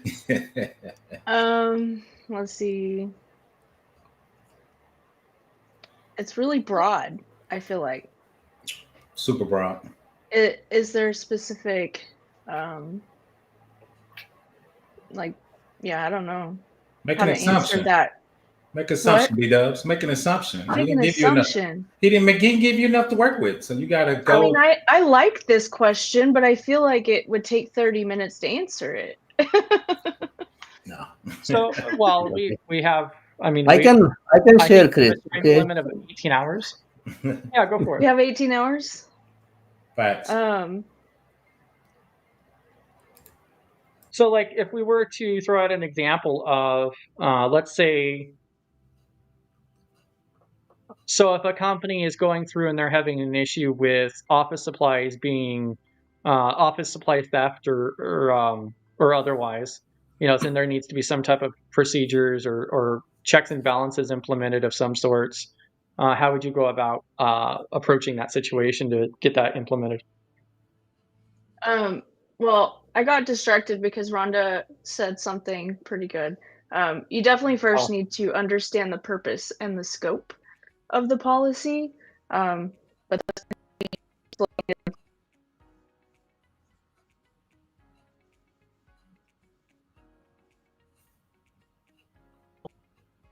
yeah. Your audio and everything was great up until about 5 seconds ago. That's right. I thought it was me. No, I think she might have disconnected.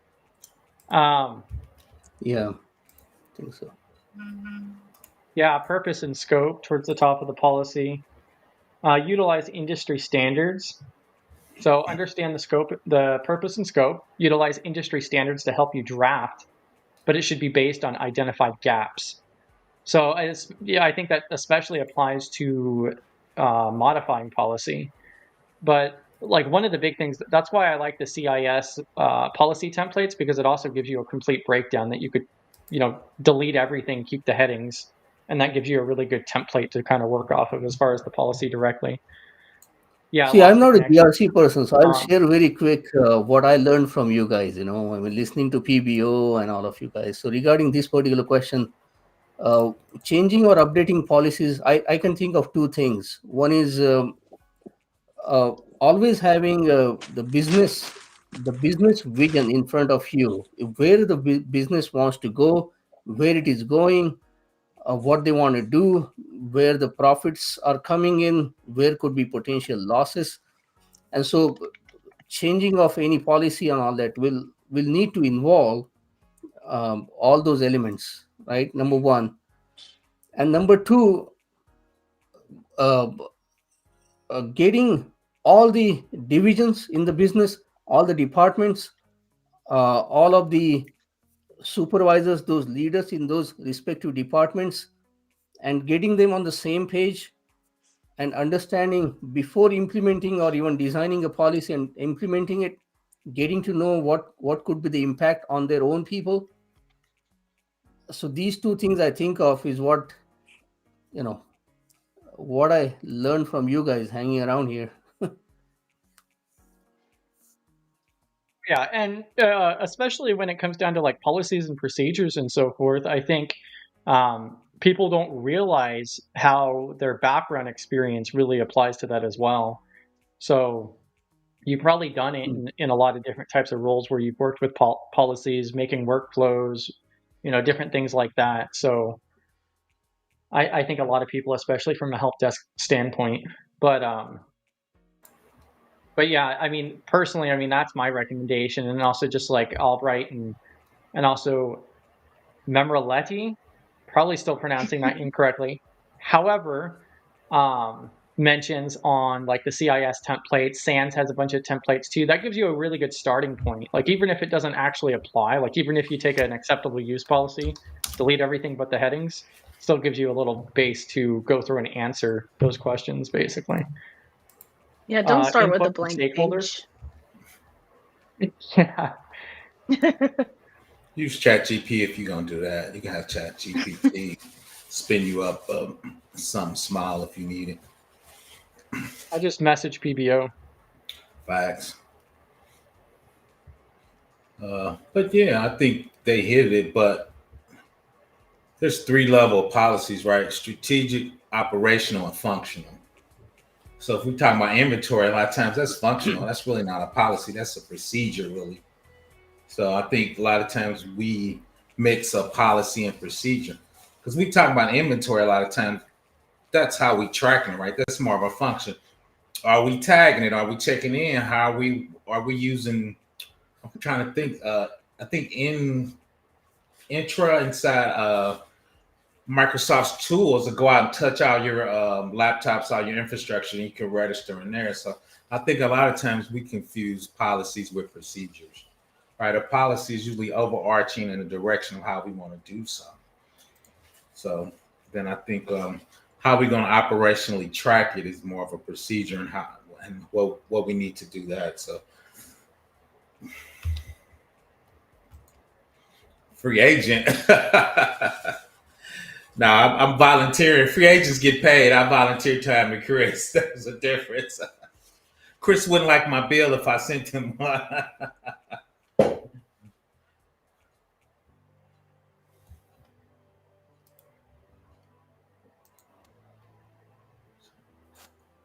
I don't want to be too. I probably work 6, and the rest of the time, because I'm single and divorced, don't nobody want me. So I just spend a lot of times in the community, studying for my CISSP, working on my course finally. So that's what I've been kind of focusing on. As you see, my well clean office behind me, getting ready for start taping my course. Oh, you told me I had to clean up my office. So that's what I've been working on. But I probably working extra hours, probably 10, 11 hours a day.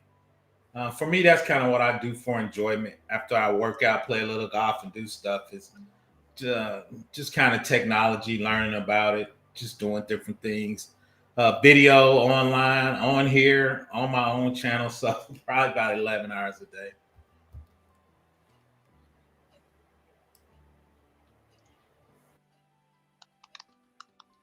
Let me know if that answered his questions on the policy stuff. What was his name? I don't see it. Memorality. Yep, facts, 100%. Then under there we got our SOPs on there, but you're right, that's the stack right there. Standards, procedures, guidelines, and policies. Each very different in the makeup. That's true, but most people kind of meld those together.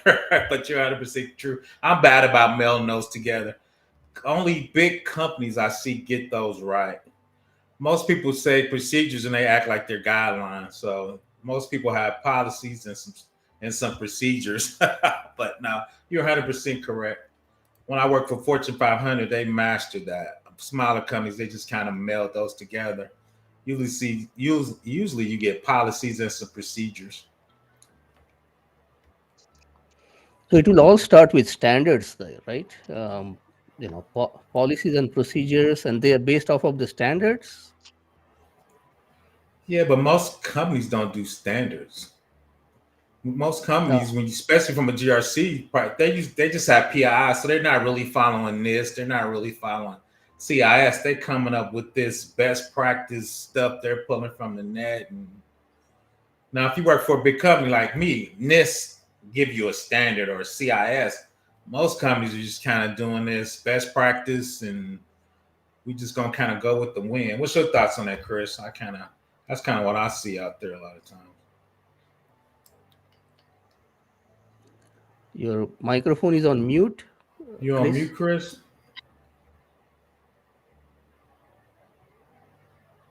Somebody playing jokes on me now, huh? All right. I see how it is.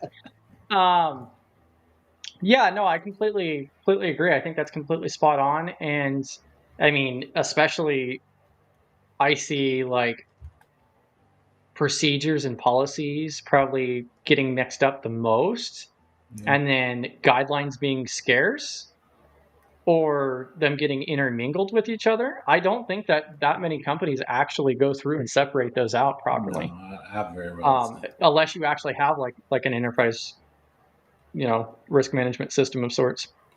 Yeah,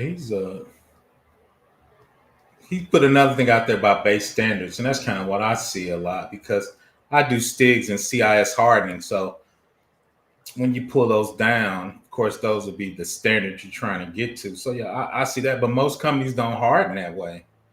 They don't pull down a standard CIS, or I'm a STIG guy. They pull stuff from the internet. So half the stuff is a standard. You see the top 10 things to secure mobile devices, but each website you go through is like different things. Once again, I'm a STIG guy, so I definitely know most companies, I just don't see that. So I have a very basic question regarding this. So when it comes to auditing, so when an auditor comes in and walks in, and they would try to ask those kind of questions, to the company, right? Aren't you following this standard? Aren't you following this? So, 100%. And then if the company is not doing that, then they are jeopardizing their chances of getting successfully audited, right? Yeah, but most companies don't get audited. You act like probably only 5% of the companies get audited, and they're reporting to, like me, I'm reporting to the IRS, I'm reporting to DOD. Those are the companies getting audited. Most small companies don't get audited. Then half the time, if you pay for a SOC 2 Type 2, that's an accounting firm. You pay them, you can tell them what to look at. So that's what I see. So you're right. If you're in that level, which I probably think of, I need to Google that. I probably say only 5% of the companies really get audited. Number one, you got to be doing this, some federal work, or trying to get a standard. Only the big mid-sized companies making money is going to pay for that. So I see. Yeah. And from your experience, PBO and Chris and anybody, I imagine procedures as being very specific steps, right? Very step 1, step 2, step 3. Yep. Is that how procedures are about, are supposed to be about? Yeah. Chris, you making me seasick, man. What are you doing? That's making me seasick. No, that is true. Like again, and I think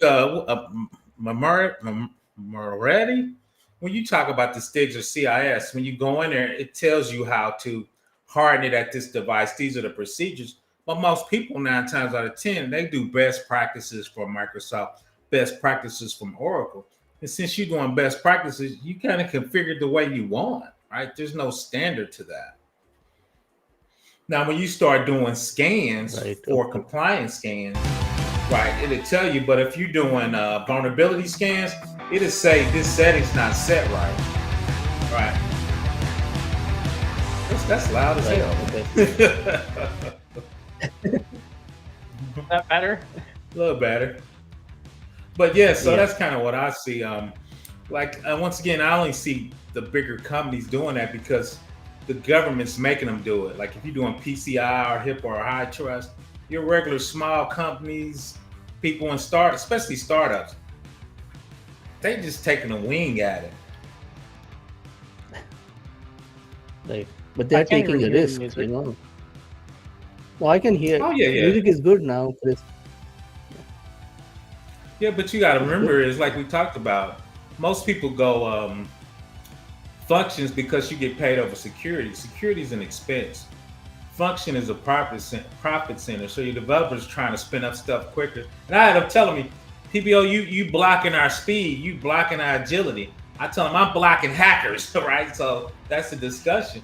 If you're talking about money and we trying to get VCs and funding to become the next Microsoft or Facebook, they ain't worried about security until they get some money. That's right. Yep. That's all about that dough. This is very straight good. cash for me.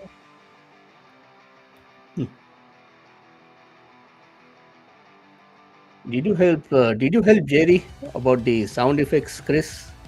Straight cash, I saw homie. that straight. Yeah. Hey, Yeah, it's just like this morning. Learn that, Chris, because I want to do that next. I want to set up my Restream to OBS. Go over there and learn that. I want some widgets. Yeah, they got the cool widgets in OBS. Yeah, I would talk to DJ B-Stack. He's the most knowledgeable one for that, who also helped Jerry set that up. But yeah, no, not me. I'm gonna stay as far away from OBS as possible. I'm very happy with Restream. I need those widgets. Real quick, Chef asked me, PBO, how are you studying for the exam, practice, test, reading, or both? Both. I had Chris gave me the Pocket CISSP, which I haven't done it in a month. Then I had C-Secure for the test banks, and then I was reading on that. So I need to get back to that. I've been actually focusing on this course more. So I need to get back on that, Chef. That's one of my, what was her name? Linda? What was that lady's name that was talking? I want to mess Carlin. Damn, I done messed her name. Carlin. That was one of my big shoots, was the CISSP. PBO didn't make it in 2024. He got to push that back to 2025. So. Yeah, and welcome Davey Crackett IT, by the way. Yeah, I talked to him a while back, but yeah, he's a long timer too. OG.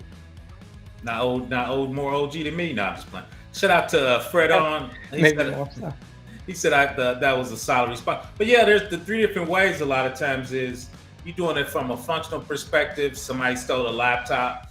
A policy perspective, like me and AB, IRS says you need to do X, right? So then you got to do a policy. A lot of times, so it comes either from a functional. Long story short, people were stealing laptops for the janitors in 1990, so we had to put in a, a procedure. And if you look at NIST 9 times out of 10, NIST is going to have a policy for everything in their 20 security families. So I usually start off with that. Then usually they got inventory, media protection, retention, trying to think what that is. Drilling, when you actually gotta drill through a hard drive or shred a CD, all that stuff's in this. So then once I find out the security family, then I just usually pull a procedure out from that. Or like Chris says, CIS has a lot of those in there. Then a lot of times they have those light policies I don't like use policies. They have a ton of those policies. They actually have VPN policies. I don't think VPN should be a policy. That's a procedure, but we can discuss that. Like I said, there's different ways to do it. And I think smaller companies usually turn procedures into policies, which I think is a little weird, but I understand why they're doing it. And once again, most companies that get audited, they're reporting to somebody that forces them to get audited.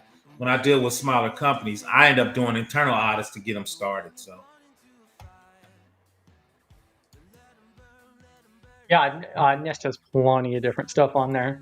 That's one of the different things that I still want to go through and do. Like, we should probably just do lives for it, but which one? Actually reading word for word on the NIST documents, every single word.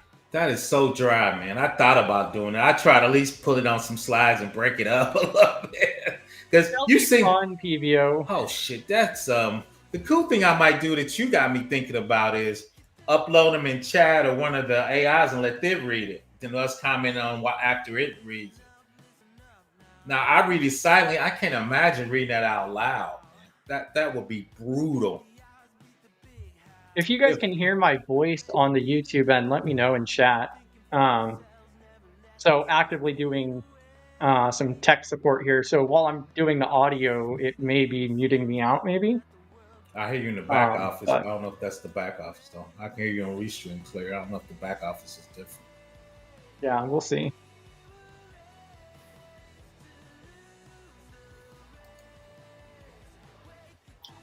Yeah, I'm just going to hear you on YouTube. Can hear me? Okay, perfect. All right.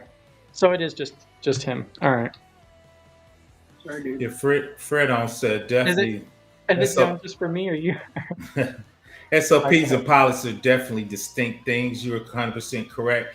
But smaller companies kind of meld those together. Like I said, they turn procedures into policies. I always see VPN policies, which makes me cringe. But I see them a lot, so it's all good. And two is, and I think, especially in this industry, you need to be flexible. Smaller companies are going to be more nimble, so if they want to do a policy / procedure, that's cool. I worked in a middle-sized company. He used to. One thing I hate is when people put a policy and put the procedure with the policy, right? I like those separate, right? The policy can be the same, and I can change the procedure. A lot of mid-sized companies like to put those together for tracking, and that's just, oh my God, that's a big pet peeve of mine.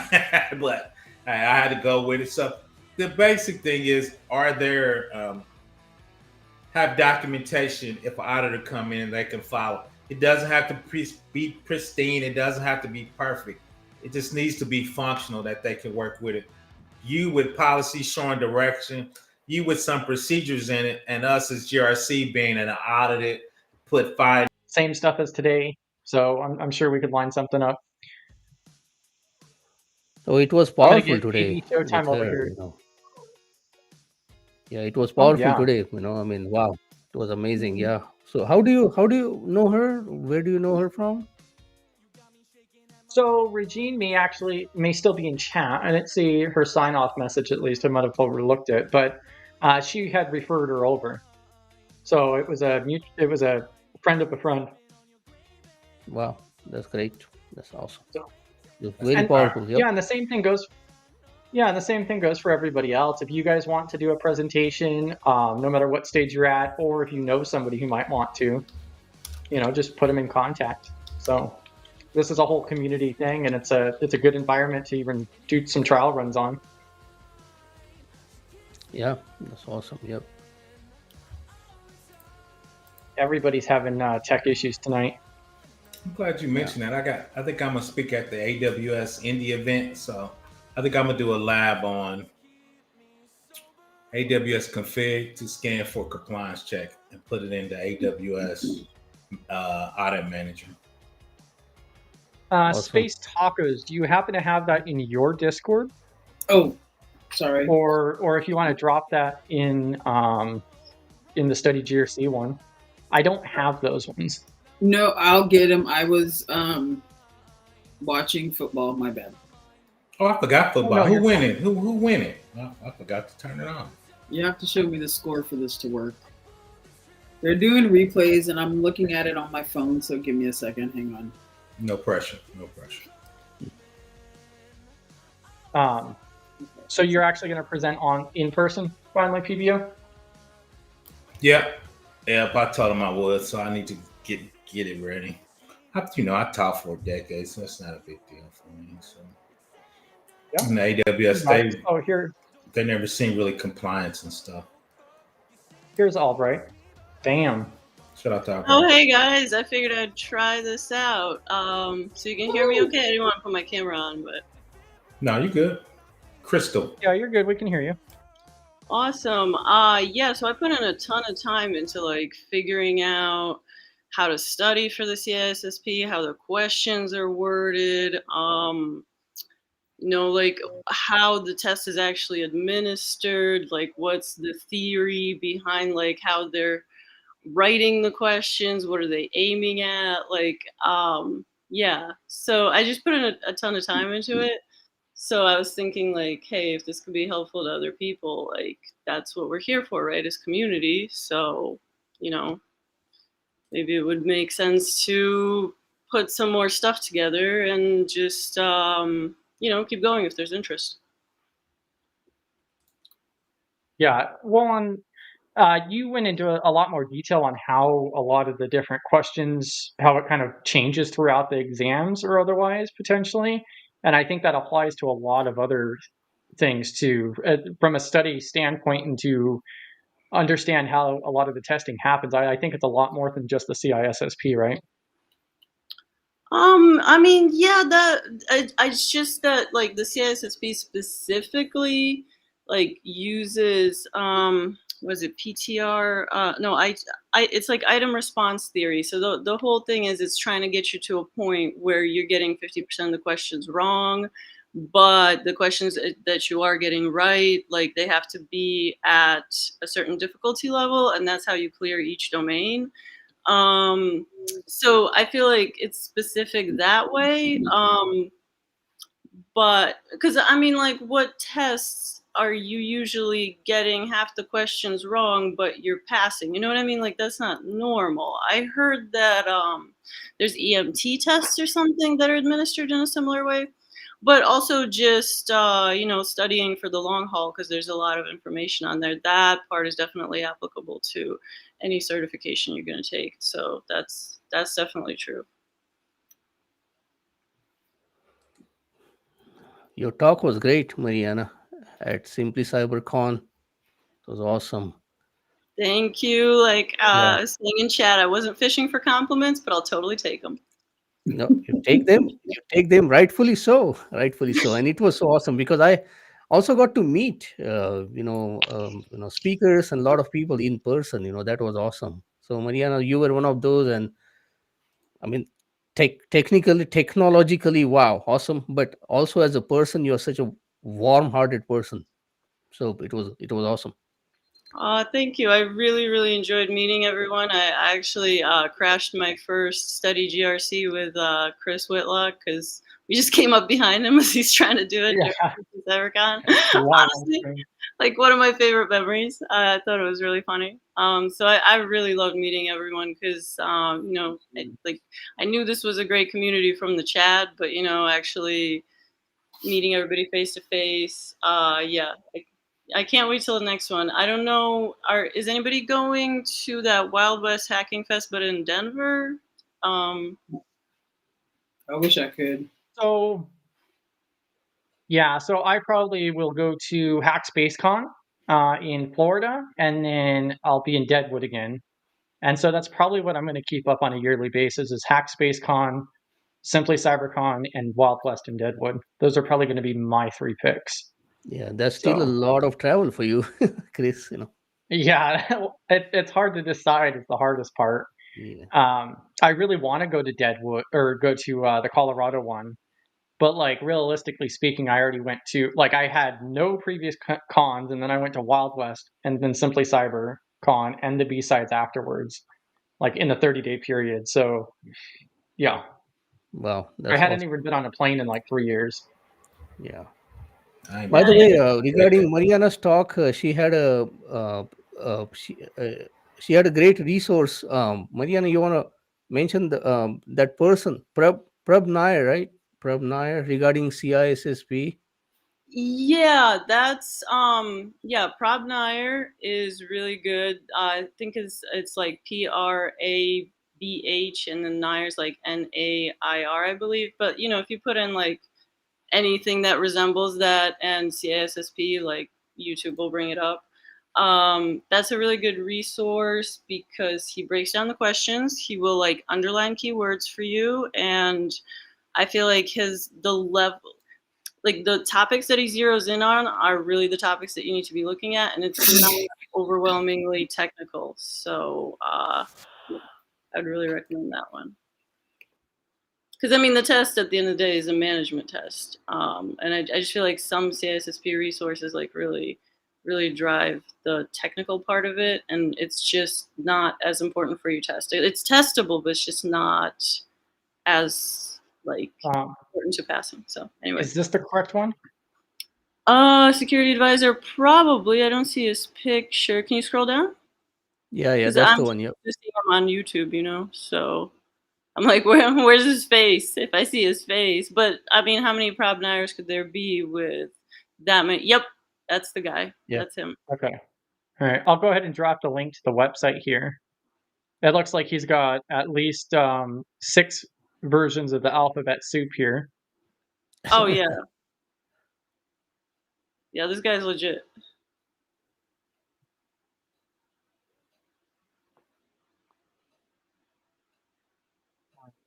He also has a YouTube channel. He has a very good YouTube shorts as well as lives.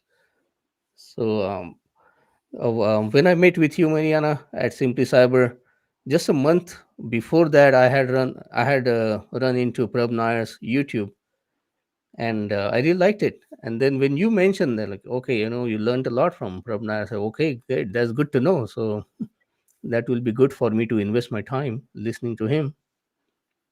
I don't even see like a payment link or anything else. Does he not charge for any of it? I watched it all for free.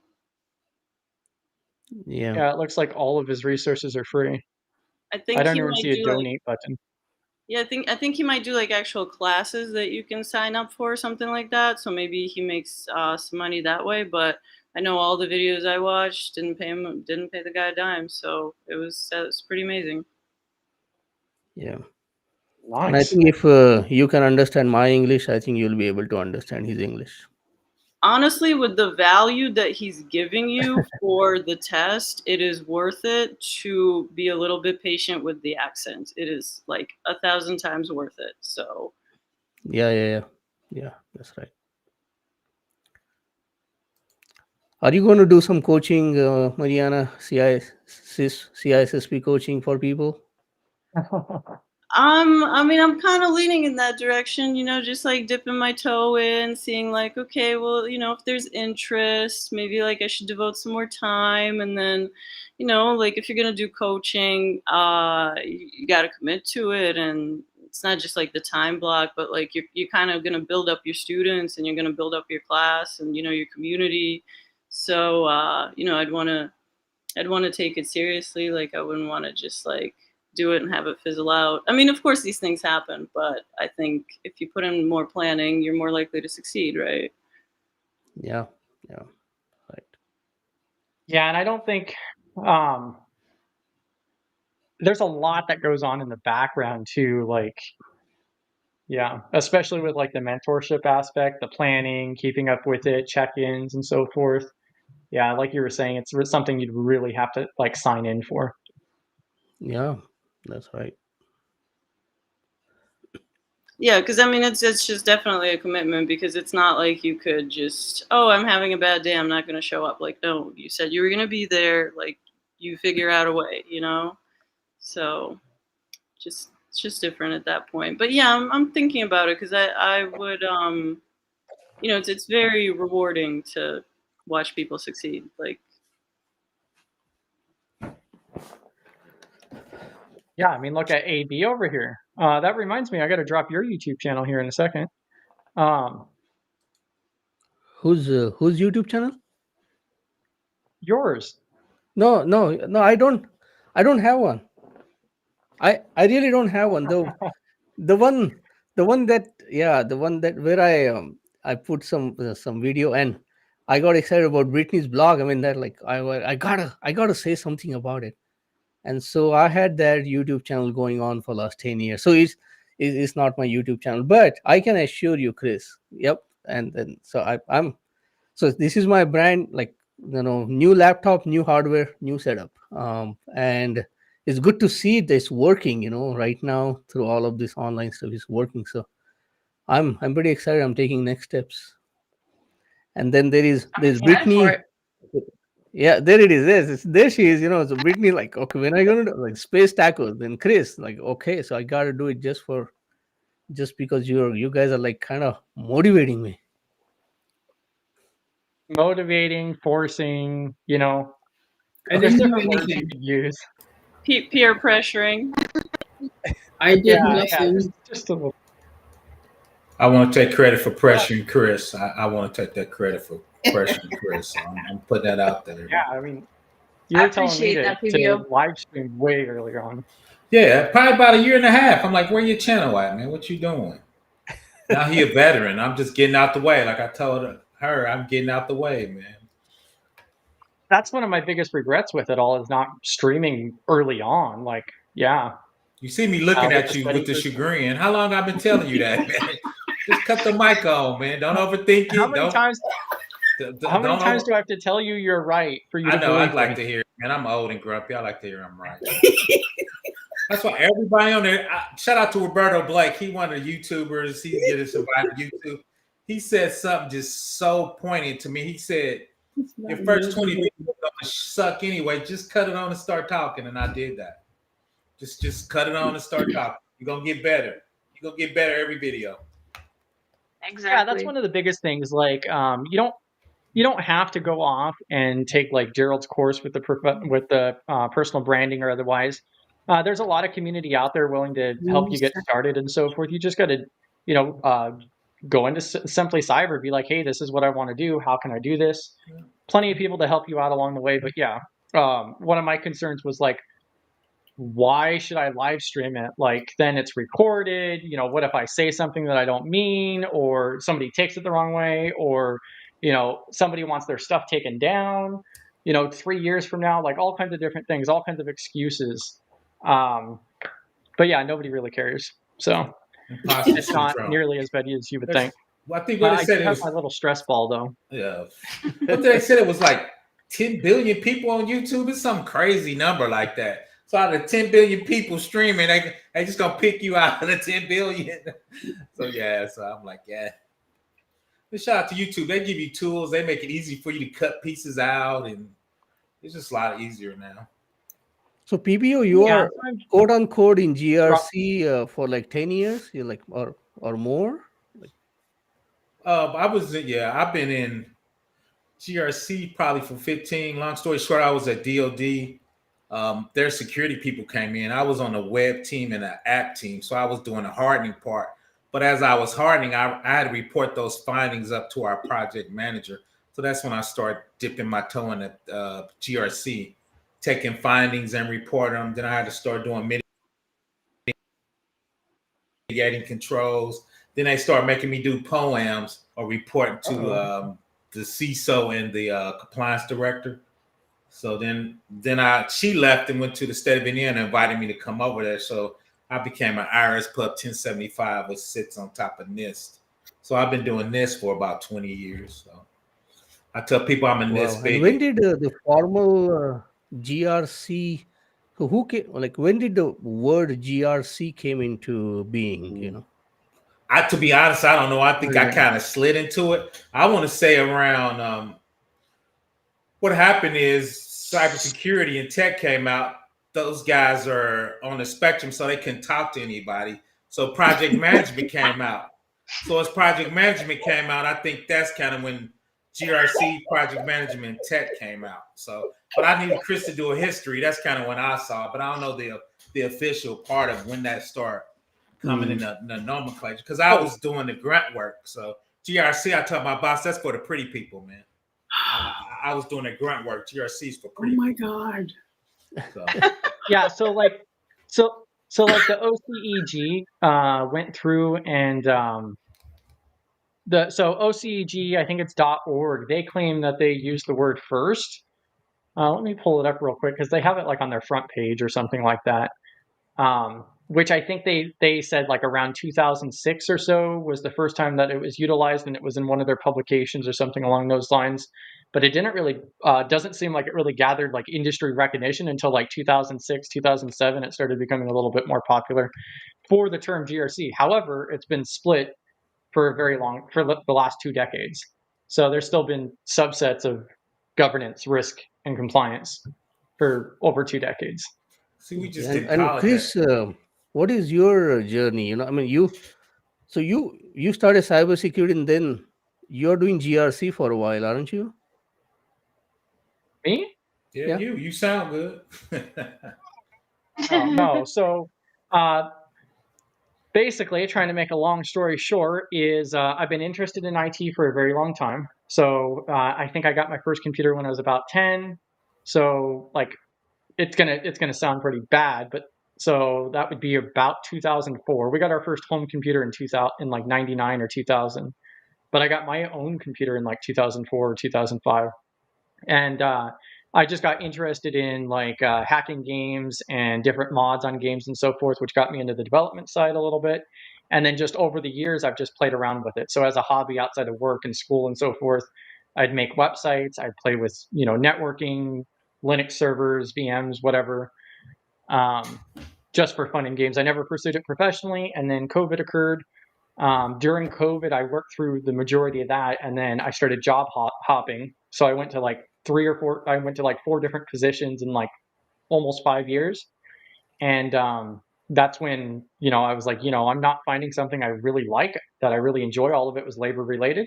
And then that's when I just kind of took a step back, and I'm like, you know what? Like, the only thing that I've actually kept up with is IT as a hobby, just doing it for fun. And I was like, okay, well, that's what I'm going to do. Like, that's the only thing I've stuck with for so long that I actually enjoy. And so then June or July of last year is when I actually ended up 100% full time, went for it, ended up leaving my previous position. And I was like, okay, I had no connections. I was like, all right, I'm going to go ahead and take the Sec Plus, and then I'll start applying to jobs. That is not how this works. So like 3 or 4 days into studying the Sec Plus is when I realized just how broad it was. And then I started panicking, which is why it took me 63 days full time. I think I left the house 1 time in that entire period, just because I was panicking about it so badly. And then I passed that. And then shortly after I passed, I found the Simply Cyber community like mid-October last year or so. And then that's when I found the GRC masterclass, found out about GRC, and I was doing Try to Hack Me and anything else I could get my hands on, really. And then the study group formed, and then here we are. Oh, that's awesome. Hold on. Chris skipped a spot.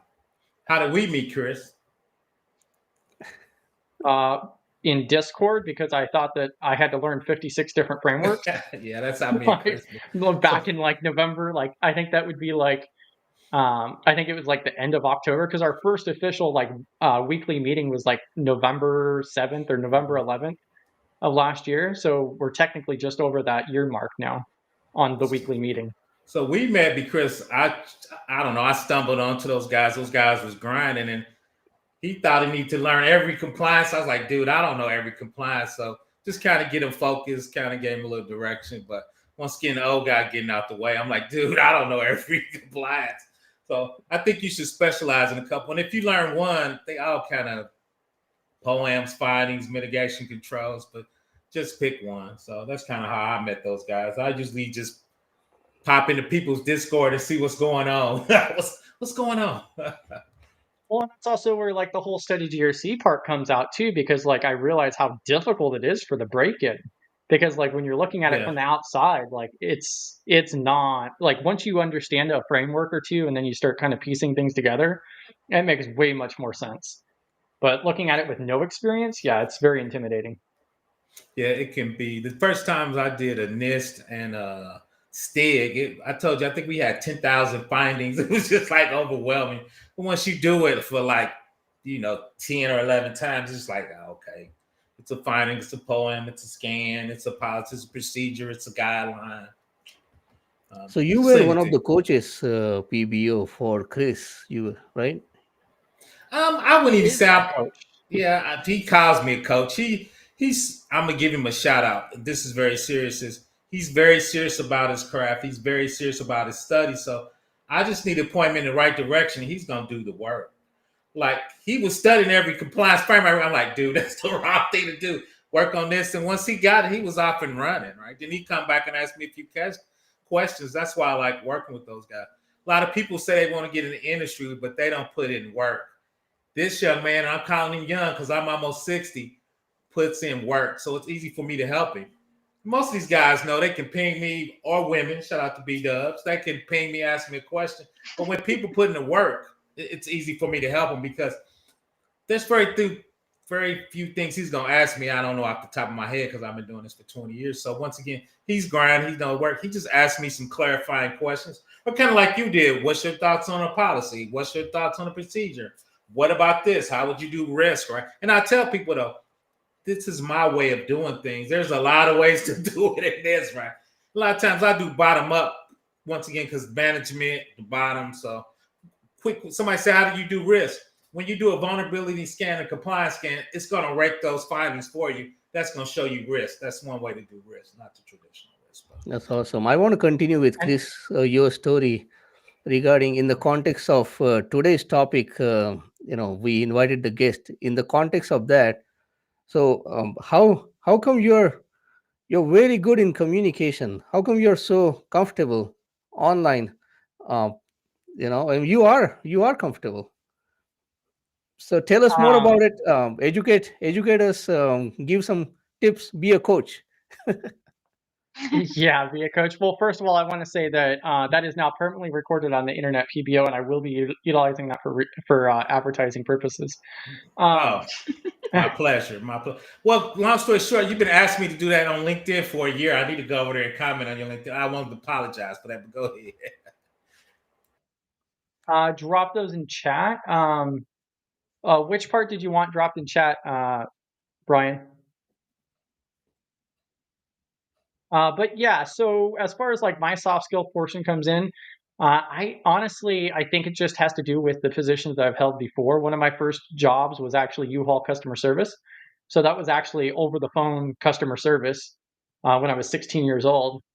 So I got that exposure. When I was raised, my mother was always in business and so forth. So like I spent part of my childhood in the workspace.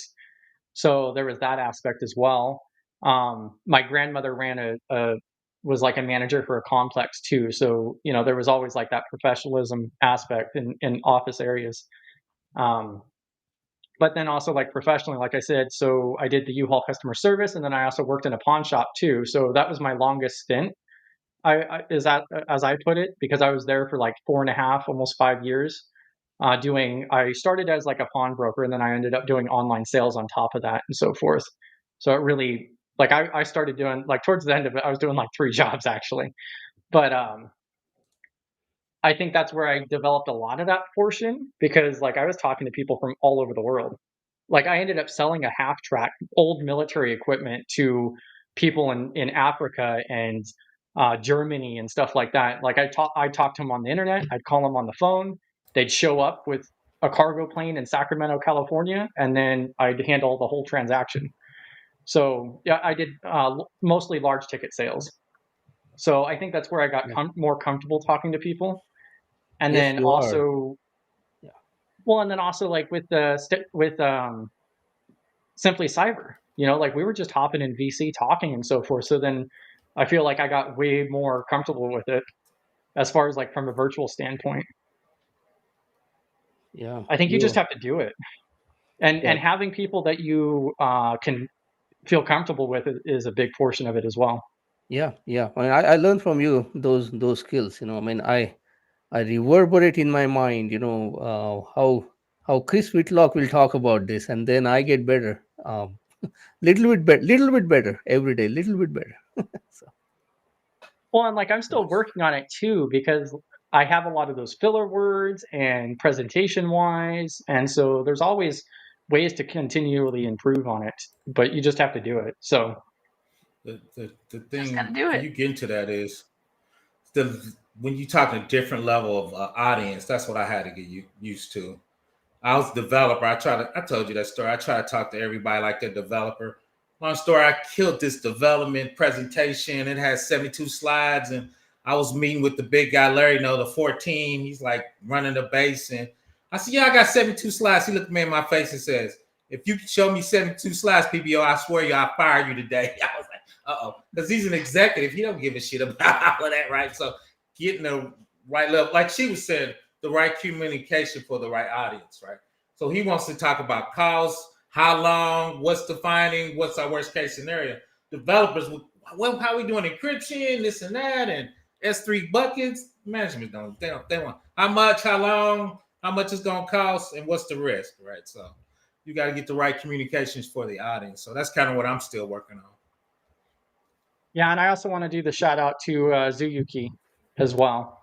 Yep, I've seen her. Am I pronouncing that right, AV Showtime? Oh yeah, sorry, I missed your question. I was just putting in something for Suyukti. That's what he was asking how to say it. He said like that. Suyuki. Suyuki? Yeah, I'm gonna mess that up. No, real quick. Suyukti. Suyukti? Yeah, that's correct. Hell, I couldn't say automation the other night, so I'm in trouble. So, real quick, Chef said. Yeah, do a shout out, but yeah, go ahead. Yeah, Chef said to me, PBO, I'm a PCI, and I had an interview for HIP and ISO role, and I did pretty well. You were right about the frameworks. Yeah, I didn't know if you Googled it. They have a PCI to a HIPAA kind of crosswalk in there a lot of times. So if you go into a specific framework, especially everybody know I do NIST, got from NIST to HIPAA, NIST to PCI, NIST to CSF. So when I'm going to a particular interview, like I did a HIPAA interview, there's NIST 866 shows you how to do HIPAA from a NIST perspective. So if I'm going for a different framework, I try to go in NIST and they have those crosswalks in there. Then I try to tell them, you're doing it wrong. NIST is better with that, right? So you can sell it like that too. Go ahead, Chris, back to you. I'll let you run with it. Yeah, no, that pretty much goes there. Let's see. So I really can't wait to land my role so I can become Chris's background dance / singer. I'll have to be more disposable time. Facts. Yeah. I mean, that was the first time we had a song, an outro song, I guess is what you would call it. Man. We're going to have to get a rap day in there, though. Shout out to the rap. Let's see. Yeah, and they do have the PCI ISO. Thanks, Fredo. He said he likes my communication. PBO style is awesome. Shout out to me. I'm awesome. I appreciate you, Fredo. Yeah, and so one of the things I wanted to briefly go over as well, so that kind of goes along with this, and now that I'm looking at the time, we're way over time already, but if you guys do have any questions or any topics or otherwise, or if you guys have to drop, I completely understand. I do have one question, but after you're done. Go for it. Yeah. Oh, no, go for it. No, my question is about you. Your experience. You took GRC mastery class, Dr. Orgers, right? So for someone, I'm new to GRC, quote unquote GRC, right? And so I plan to take the class. so from your experience, so share how the class will benefit me. How should be my approach learning from that class? Sit down, take comprehensive notes. So all your tips how to make the most out of that class will help me. All right, so I'll go ahead and send you the payment link now. No. um, yeah, I think it's a little bit different for everybody. So, like, I did start slacking on notes lately, but originally I was taking pretty comprehensive notes. Mostly just so that way I could go back and just refresh a little bit, and also as like a search archive for it too. But really, the main benefit with that course is I really like Jerry's teaching style. So he's not very bland. He's very to the point. It's all information. That's probably one of the biggest issues with his training, with his teaching style, is that it's very compressed. There's a lot of information. Like he'll have a 5-minute video that will take me 30 minutes to comprehend because I have to keep watching like 30-second sections, just to like research different topics and dig into it at more depth and so forth. That's kind of how I usually do it. Is I like to, like, if he talks about enterprise risk management, for an example, then I'll actually pull up the NIST document for that, or I'll research it for a while or so forth. That's kind of like the way that I like to study, is looking into each topic individually for a set amount of time, so that way you get a more in-depth understanding.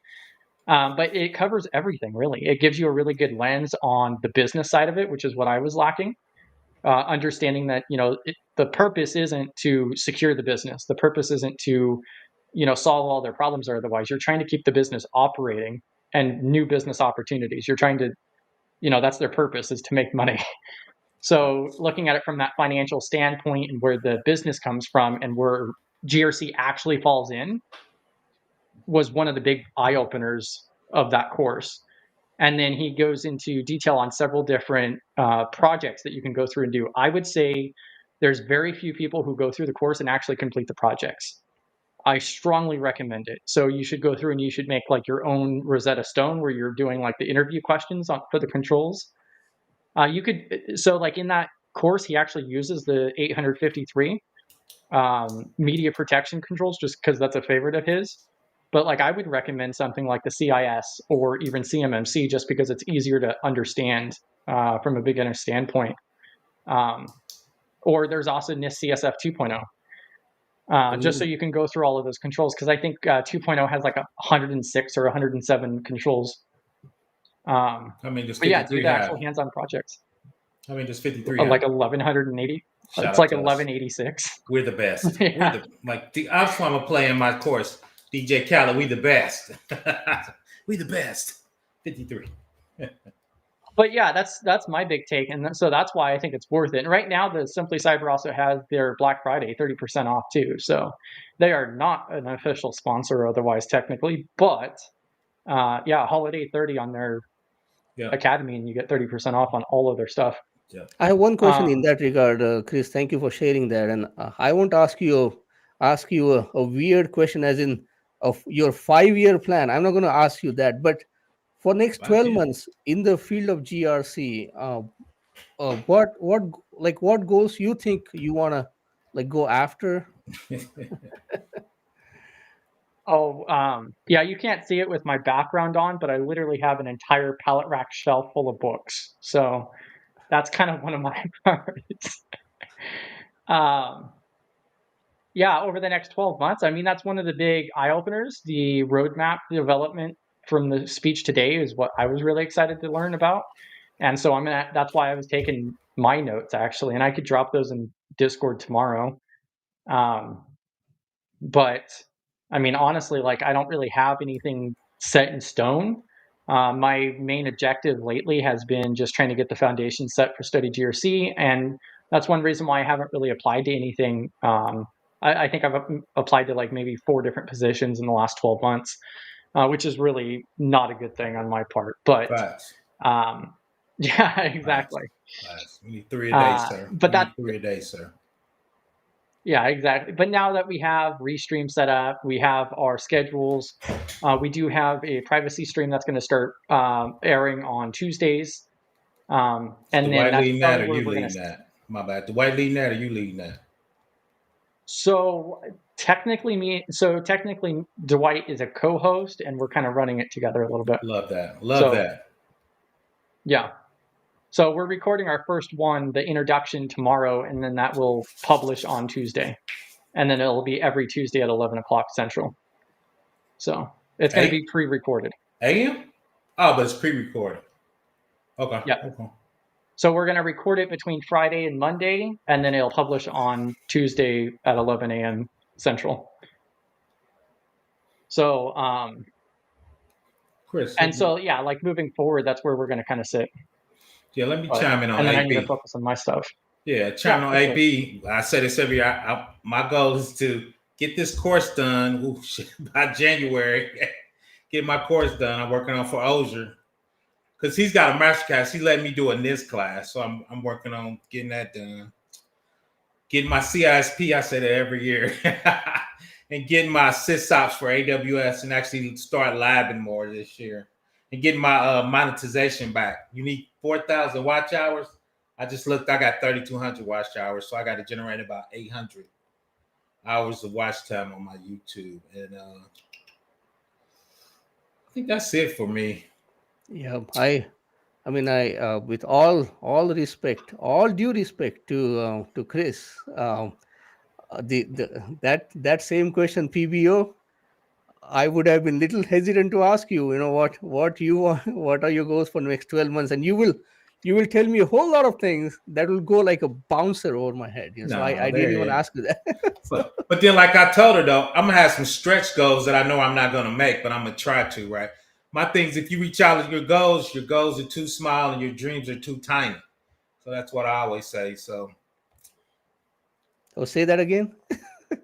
You should have some big goals. If you reach out your goals are too tiny and your dreams are too small. So you need to have some big goals. Some you should know you're gonna hit. Like it's kind of like when I worked for a Fortune 500 company. There's some things you know you're gonna make. So Me Too drugs, you're gonna make some money. So middleware, you're gonna make. But there's some stuff if you hit it out the park, you know you're doing great. So you need to put a couple of those out there. And my out there goal is the CISP. But I say it every year. So yeah, so I think you should make that in there. And yes, B-Dub. Oh no, who was that? What's that? Yes, Space Taco. I'm doing in this class. Me and Ozier came to an agreement, so I'm putting peer pressure on it. So Chris doesn't know I'm gonna do 2 streams this week and get with him this weekend and let him judge my video quality and my mic quality and my class quality. Chris likes hurting people's feelings when he gets free feedback. Unlike what was that host name? What was her name again? What's the host? Carlin. Yeah, Carlin. She tries to save people dreams. Chris likes to crush dreams. I'm a big boy. I can take it. So I'm gonna do a couple sessions for my course and let Chris judge me. So that's back to Chris. I'm gonna have to get the emoji sound effect prepped for nerd. Yeah, I can actually load the sound effects into Restream too. I found out. So yeah, I got to get that set up for next week. But yeah, so Space Tacos was asking about in this class. That's me. Then if you scroll down, Moretti, I'm messing his name up. He says CIS is his favorite, but NIST has never let him down. Yeah, a lot of times I do the NIST documentation, policy, procedures, and SOP. I use the CIS sometimes for their hardening. They got a nice hardening section. And if you go to Nexus, Rapid7, and Qualsys, they all have CIS hardening scans in there. So a lot of times I use CIS for hardenings because people cry about the STIGs like a baby. So yeah, and so Memorletti is Rachel. Is it? Yes. Just a heads up. Oh yeah, I would have never guessed that. Oh yeah, you're fine.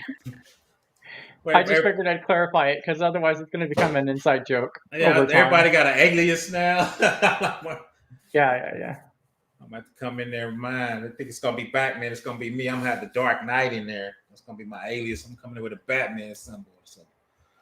Yeah, and the GRC class is no joke. So it is an introduction, and everything is you could do entry level for sure, like with no previous knowledge. However, it does go into quite a bit of depth, and it covers a lot of different topics. I think the total Video lengths for everything combined might be 6 or 7 hours in length or so. But it's going to take you at least a week to go through working on it full time because there's so much information. I thought that was 20 hours, or was that his 100 class was 20 hours?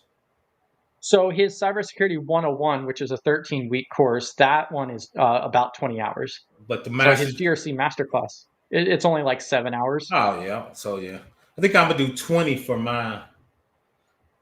I'm pretty sure I'm gonna probably be around 20. Well, all in one for straight someone recording, who's right? someone who like me who is learning, so that 7 hours would be really like 25 hours, right? Yeah. Chris, chime on that. That'd be about 25 hours once you break it down and keep going back and getting depth on it, right? For the master class. Yeah, I mean, it depends on how in depth you go, because I mean, some of the different topics, like, I mean, I probably spent too much time on, like, yeah, you could do a quick Google search for a lot of it and just go through a couple of the articles or otherwise, but like organizational culture, for an example, like, I mean, I was reading that textbook that I had mentioned a few meetings ago, and it was talking about like organizational culture. They used some other name for it. I don't even remember offhand. And then I went down like a 4-hour rabbit hole just researching everything about it. So it just depends on your own perspective on it. And then you also have to kind of figure out and narrow down like what is it you want to do? Do you want to be an auditor? Do you want to go into privacy? Do you want to do compliance? You know, are you looking more at the governance end of it? Do you want to be like IT management? Like there's a lot of different facets underneath it too. It's a big domain. So, it's a huge domain. yeah. I tell people that. I think a lot of people, they talk about GRC like it's this one small thing, but each one of those, the R and the C by itself is a domain, and inside those domains are domains. A lot of times when we talk about them, and I'm bad about that, I scrunch it all together. All right, so governance, then you get some risk, then with the STIGs, then you get a framework and a vulnerability.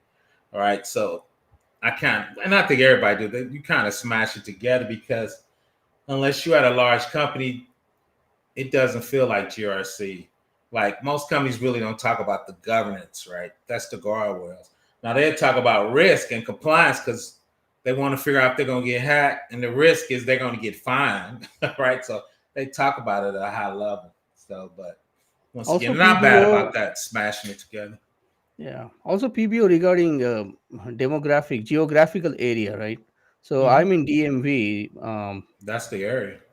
And so if I want to pursue GRC knowledge, of course, it's about what I like, number one. But number two, regarding getting into, into a job, my goal would be, so regarding DMV geographical area within GRC, what would your recommendations be that someone like me could focus on and study more? Chris gonna tell you what I'm gonna say. It's gonna be NIST, because you in the DMV, that's the government area, so they run in NIST and CMC. CMC is NIST 171, so it's a subset. So I would say NIST 800-53. Master the policies and the procedures. We were just talking about the guidelines. Then the part of that is how would you run a NIST program? And if you ready to go on site hybrid, I get offers to come to DMV a lot, but the cost of housing in DMV is crazy and the traffic's crazy. I don't want none of that. but now for me, that NIST, that government, that's FedRAMP work, and all the big consulting companies out there, because Washington D.C. got all the money. So that out there for the NIST, CMC, 171, that whole government ecosystem out there, you can eat well on it if you master the federal framework. And I think the top, and shout out to Chris, you can go to NIST CSF, you can go to NIST 800, you can go to CIS, but I think out there NIST 800-53 is the king. So that's what I would study. And you can take my course. No, I'm just joking. But no, that's what I would do. And I mean, the biggest thing I would be looking at is what are the companies asking for? Like, what industry do you want to go into? You out there, just the Fed. You out there, DC, Virginia, and Maryland. That's our Fed work. Yeah, there are two other industries, private, big private companies, which is finance, Capital One, and these, and then pharmaceuticals. So there are like big names. So they're outside of government, but they have a very prominent presence here. I got videos on there. I think it's CFR Part 12. That's the pharmaceuticals cybersecurity. So I got a couple videos on that. I used to work for a Fortune 500 pharmaceutical company in Indiana. So I've done security for that. My only, and you're 100% right. The Fed is just much bigger than the both of those put together. Then what you talking about? You talking about the government. Now you're talking about all the consulting companies. There's probably 50 consulting companies eating on the government. I got a couple calls. People ask me, do I have a security clearance? And if I want to come out to DMV, I'm like, I'm not paying $400,000 for a house. I'm not doing that. I'm in the Midwest. So I'm not paying $700,000 for a basic house. But if you, for me, so once again, but you're right, those are two industries. But if you look at the Fed, and in there you got, Chris knows CMC, even though it's going to take 10 years, that's starting to ramp up. That's a subset of NIST. Okay. So that's. And I tell people, my favorite saying is, tax money's infinite. You can obviously well on the government because they're never going to stop taxing people. Shout out to B-Dubs. She's going to be paying for my retirement. Shout out for B-Dubs. I'm getting old. She's going to be chipping in for my retirement. Well, and especially with those government contractors, because eventually they're all going to have to become compliant with that. They already are. The reason, and the big reason why I say CMMC or CIS is just because of how easy I feel that they are to get into. I think it's easier to wrap your head around from the outside. People like PBO, who's been living NIST and breathing that, injecting it in his veins for the last 40 years, has a different perspective. Yeah. So. Space Tacos asked me a question real quick. PBO, what if I land a FANG job? We were looking at them AWS jobs. They were looking pretty good. In the DMV, should I still learn, focus on because if you look at the FANG, and I'm considering AWS and FANG, which is kind of not, Google's in there, AWS, Google, AWS, and Azure. All of those are cloud centers, and all those have to be NIST compliant because they're trying to get government dollars. There was a $9 billion RFP came out. Chris wanted to Google it, find he could share it. It was a $9 billion RFP for cloud services. Google, Amazon, Azure, and Oracle won. They get to bid on $9 billion worth of business in the next 10 years. So now Facebook ain't going to be in the NIST. Apple, they do a lot of government work. So I was still getting that NIST even if you're going to do FANG. AWS, they probably 30% of their profits come from the government. Shout out to Rhonda. I thought you did a video recently for the FANG, or were you going to? I didn't. I'm not I just talk about it. When we looked up those AWS salaries, man, I just keep dreaming about working for AWS. You got to get in on that trend. Come on. Slacking. Yeah, I do. The Rhonda talking about DOD, GSA, live near a military town, lots of government contractors. Yeah, I'm in Indiana. There's a ton of government work because everybody's bidding on it. And two is a lot of states have DOD centers in them. Like I work for DFAS. There's a DOD finance center. I did that for 10 years here, making crazy amount of money. Good night, Sutuchi. No, I just messed her name up. I'm trying. Yeah. I messed it up. Thank you for hopping in, Zuyuki. So I try. I tried. Space Taco said unmute her, man. You mute her. Free Space Tacos, man. I was just going to say, I could have asked you that straight up, but, I was on mute and doing other stuff. No, that's fine. I've done that before. So, yeah, if you go out to any of the cloud vendors, see any of those, they all bidding on that government work. They want their FedRAMP, CIS, ITAR, which is if you move in military ammunition. There's a lot of different government stuff in there. Okay. Because that's my target region for now, but still got to get things lined up. Yeah, I might try for the AWS, man, even though they beat me up with that loop. That what was it? What was that dollar amount we was looking at, Chris? 387 and whatever that was we were looking at. It was insane. I think the lower end was like 227, and then I think it went up to like almost 400,000. Yeah, come on, man. That's for junior people, AWS. 220, that's for junior people. I mean, that's still going to get me in a suit and in the office every day. Facts. 6 days a week. My fat ass gonna squeeze into a suit and get into the office. I have to come out of my pajamas. I'm about to come out of my pajamas.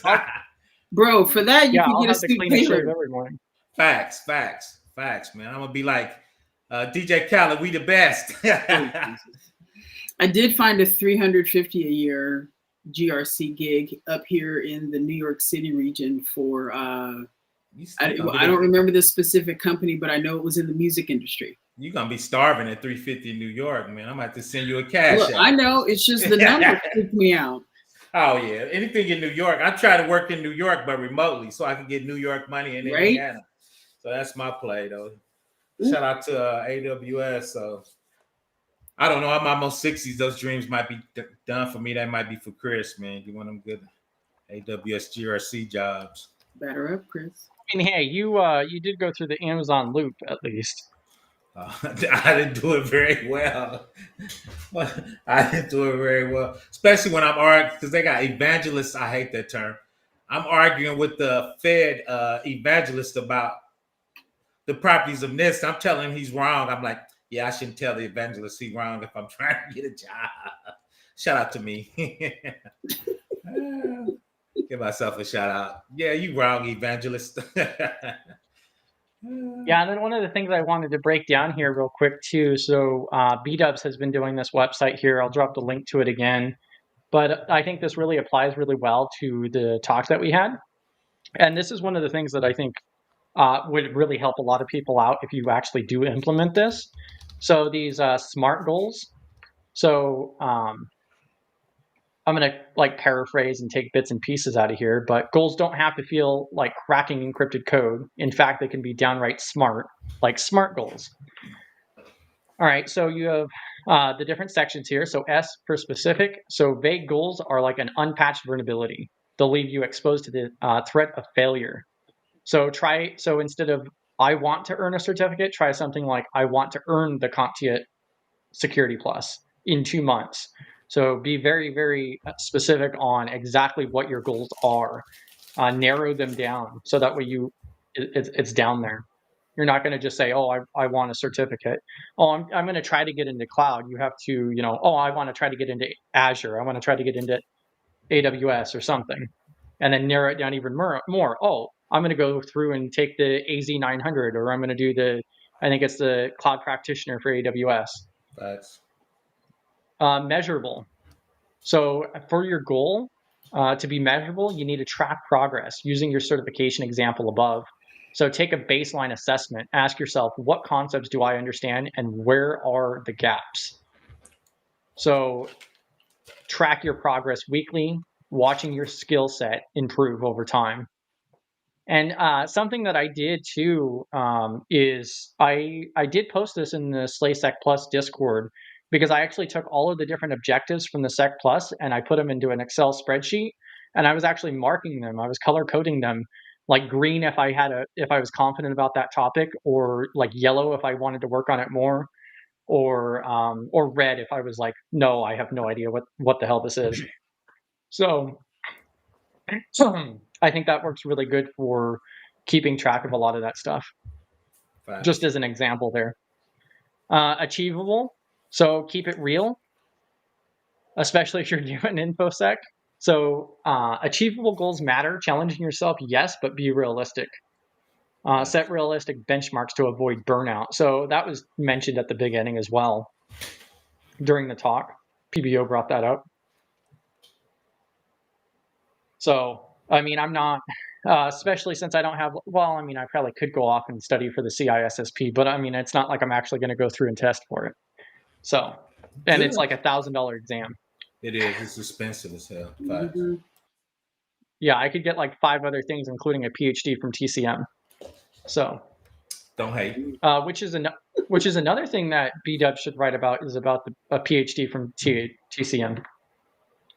Do they have a PhD? See how she disappeared when you said that? What does that mean, a PhD in TSM? What does that mean, Chris? So hopefully B-Dubs does an article on it. But so TCM Sec has a number of different course content, and hopefully she can explain it in more detail. Okay. What do I need to do Is an your article microphone on? working? I missed it. Is it working? Yes, but Yes. your timing was So- perfect. She's back. So PhD. Oh, the PhD. Yeah. I'm gonna go get my PhD. PhD still.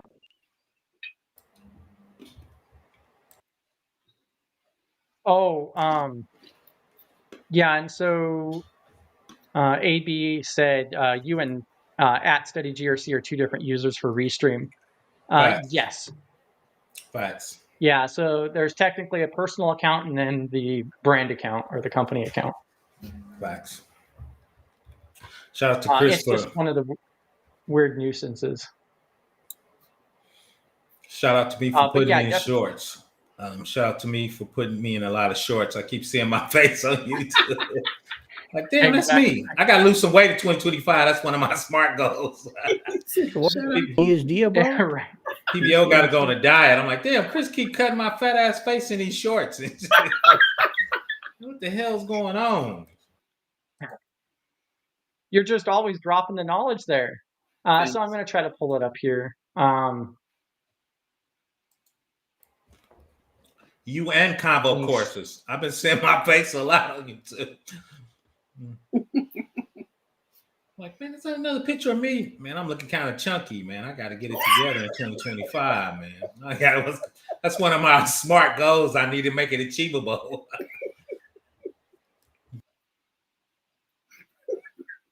So TCMSec, right? They have an academy. I'm going to go ahead and drop that in chat. And so there is an ongoing mic. I'm sorry. So B-Dubs, I was able to hear you, but then you disconnected again. So. Okay. My connection is just really in and out. We can hear you. So I keep popping off. Yeah, you sound a little choppy. Yeah, you could disable the video to see if that might help, maybe. Chris, real quick. David Crack IT. He said, I work for a nonprofit, so they won't pay for my CISSP, but I hope to get a veteran scholarship. Davey, let me know, because there's a couple veterans on YouTube, and they said they're taking boot camps in CISSP. When I taught at a community college, part of that, one of the courses you could take the CISSP, and I know veterans were getting paid for that. So I'm pretty sure. Yeah, Rhonda's dropped a bunch of info on that too. Did she? Okay, because that's definitely in her realm. So I know there's definitely a ton of stuff out there. I know she got you. If not, let me know. I could hook you up with a couple guys that are kind of veterans. I know they were talking a lot about that. I'm sure Rhonda's got it. Thanks, Chris. Yeah, no, you're good.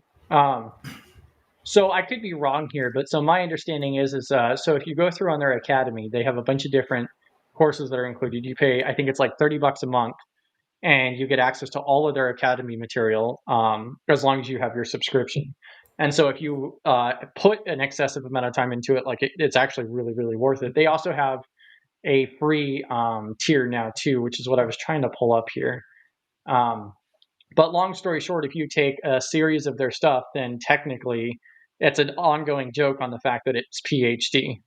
I think it's like Python and something else. B-Dubs can correct me on it in chat at least, but that's one of my goals for 2025, get my Python skills back up. Yeah, even if you want to drop it in chat, B-Dubs. I just started my Python course, PBO.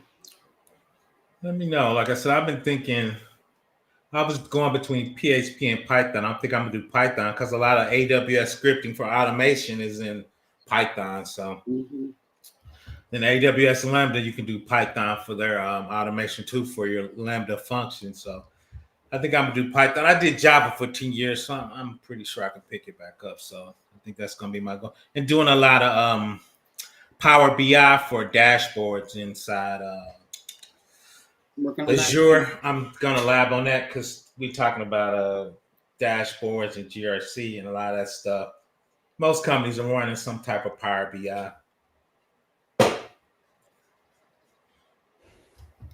Oh, and then Chris just popped in here too. Helgado? I'm probably still pronouncing it incorrectly, but Chris Helgado. Hidalgo. Hildago. Okay. Welcome to the party, pal. I think you would really like the talk that we had with Carlin at the beginning of this video. Oh yeah. It'd probably be worth a restream. I think you'd really like it. Oh, see you later, Regine, by the way. Thanks for hopping in. Bye, Regine. Yeah, I think I'm just going to finish this right here, and then we'll probably cut it, because we're now closing in on the 3 hours. I figured we might as well make it an even 3. Shout out to getting up there with me. Shout out to Chris. Big streaming. Big streaming. 3 hours. You might get 50 hours on this one, Chris. With the 3 hours, you might get 50. Right. All right. So on this section here, so we went over be specific about your goals. They have to be measurable. You have to keep up with it. Check it once a week, or figure out some type of system to measure your progress.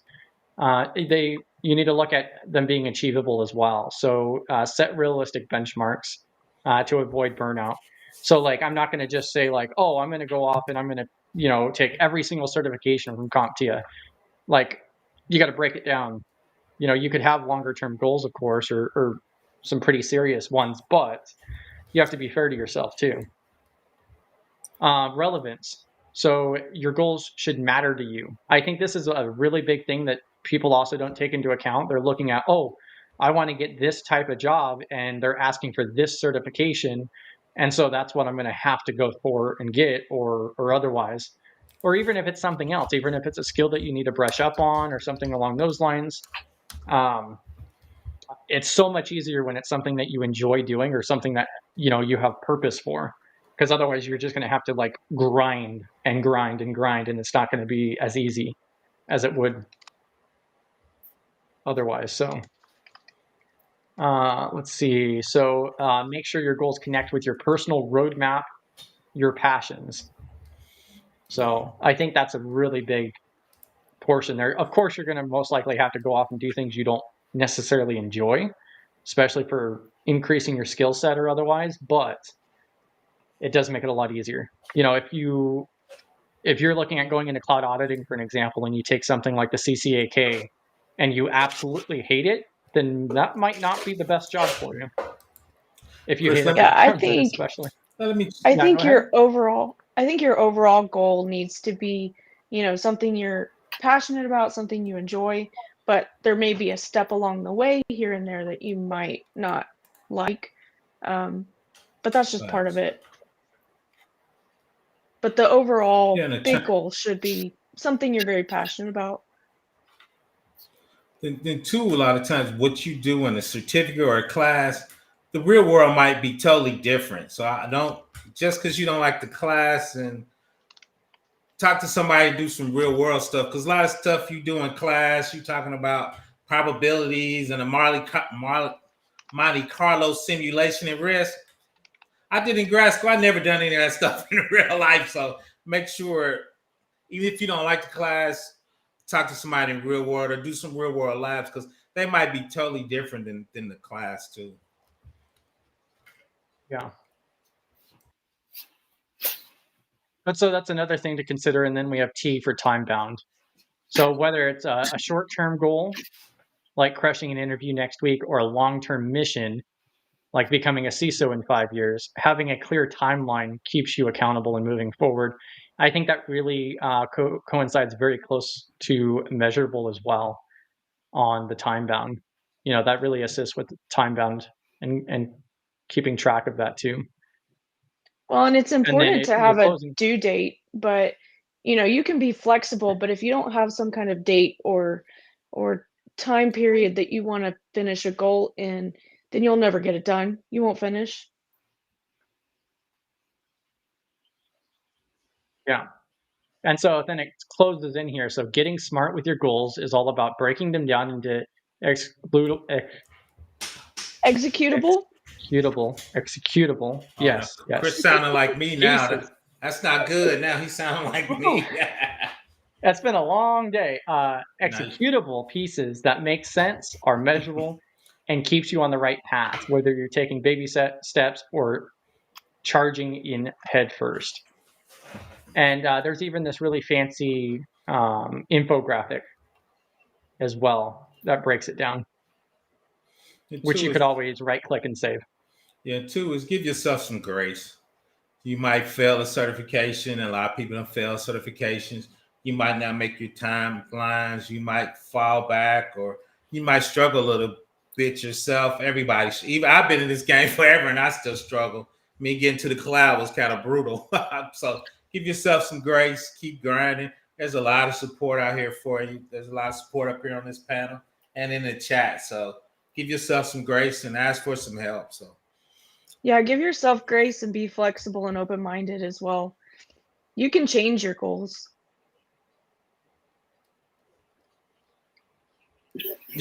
Nah,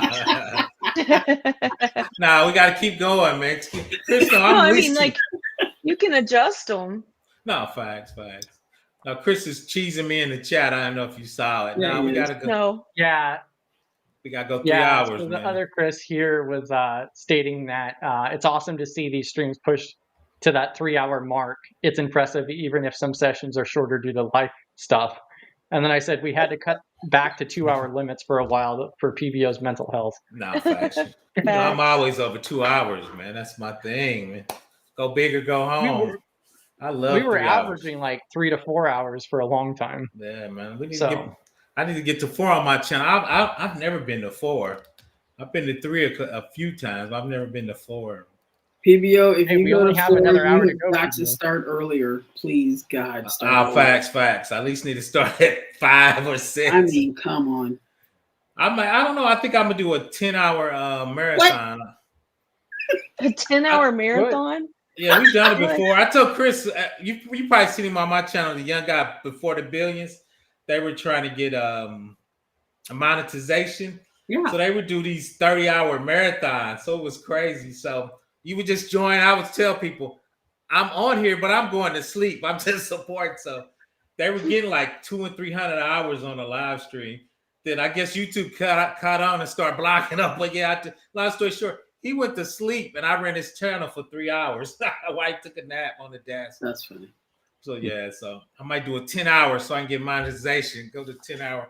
But being long story short, you can play a playlist on Restream. I've got 80 hours in the playlist, so I might just let it play. Yeah, there's a lot of benefits to Restream. So the problem I is, even found out some other really cool things too. So like another really cool thing that I was going to show you is on the far right hand side, there's folders, and you could set different designs for the different folders. So you know how like all your slides are on the left, and then you have all the design features. You could set up like templates using the folders. So like I set up a folder for Thursday's meeting.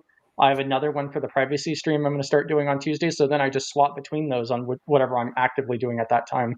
And it auto changes all the colors and design and everything. Okay, I need to look into that. Yeah. I'm struggle streaming, It's something I didn't realize until this week. I'm struggle streaming. I'm struggle streaming. So, struggle streaming. Literally. But yeah, did anybody have any closing comments or anything like that? So we're just over the 3-hour mark now. Shout out to the 3. Jeez. No, I was really thinking that you were joking last time. You gave a crazy, like scary idea to me. You said, let's take Brittany's blog. Let's do an 8-hour streaming and let's talk about it. I really thought like, okay, like 8-hour streaming. Like right now, I'm nervous right now. Even right now, just being on camera is like, I'm nervous, like 8-hour streaming. Well, I get invited, but I don't do that anymore. They do relationship YouTube. They do 12-hour live streams talking about relationship, red pill, black pill, purple pill, and who likes who. And it's like, dude, I'm too old. I'm not dating. So, but yeah, those live streams be like 12 hours long consistently. I'm like, nah, I'm good. We're open to sponsorships, Monster. Shout out to sponsors. So now, yeah, you see them. Yeah, and there's a number of genres out there that regularly do 6-hour live streams, which I think is crazy. Oh, it picked it up for a second. Yeah, it did. I see it. It's there. Yeah. Shout out to Monster. That's awesome. So Chris had a question. How do you have a really nice, seamless background? Like how do you do that? Yeah, it's so good. Like, look at that. just a lot of work. No, I'm joking. So I cheat. So I use NVIDIA Broadcast is what I utilize. So I want to stay as far away from OBS as possible, which, by the way, I was going to mention too, PBO, you can go through and do the overlays on Restream too. However, it is a little bit more limited. OBS is very, very complicated in my opinion. It does have its benefits. It has its benefits if you're going to do like multiple tracks or if you're doing a lot of different transitions and things. But for like what we do, I don't ever foresee us. Like I've even done the recording and interviewing recordings through Restream. It's amazing for all of the generalized stuff. Oh yeah, but the thing, the OBS though gives you widgets. Like if somebody gave you a Cash App, you can get the cha-ching. It's got a ton of those different type of widgets. I haven't seen Restream do those widgets. True. There are different integrations you could do with Restream though. So you OBS. could implement a. No, go ahead. That's OBS. Well, see, like my thing is I don't understand why somebody would go through and use OBS and Restream and this and that. Like it just doesn't make sense to me. The only service that we're using right now is just Restream. That's it. You know I love Restream. But once again, if you got Cash Apps, it's got a ton of different those widgets. Like you said, we don't use those type of widgets. I kept saying I would. I'm like, do I really need? Like you said, for the level of complexity, do I need that type of work? Right. But yeah, so like this is like one of the overlays that they have, and so you can go through and you could set this up and make something like in Canva, for an example, and make an overlay kind of like what Gerald has. You would just have to like line it up properly, and they do have templates for it. So they technically have overlays, but they're pretty restrictive. But yeah, the only reason I could ever see you using OBS is multi-track or like those widgets that you said. Yeah, and how easy is it for you to change the scene, right? You know, I mean, you share the screen and then you see how easy is it in Restream? Yeah, it's extremely easy. So so you could literally just drag and drop the different camera feeds all over the place. And I'm going to make PBO a little dizzy here, but it's literally a click of the button. One of the biggest benefits is it's pretty straightforward. There is a little bit of a learning curve with it, but it's all at your fingertips. It's all in one interface, so you have all your controls on the right-hand side for your configurations, like the designs, and there's a bunch of other stuff in here too. So there's also like a bottom ticket thing. You could do, all kinds of different things on the screen that you could set up and configure. You just have to go through and just play around with it, really. But once you just add everything in, it's very, very easy. Oh, that's good. And you could add background music. Yeah, and so you can add your own music, or you can also play what they already have. They have probably maybe 20 of them preloaded in. You could even take notes.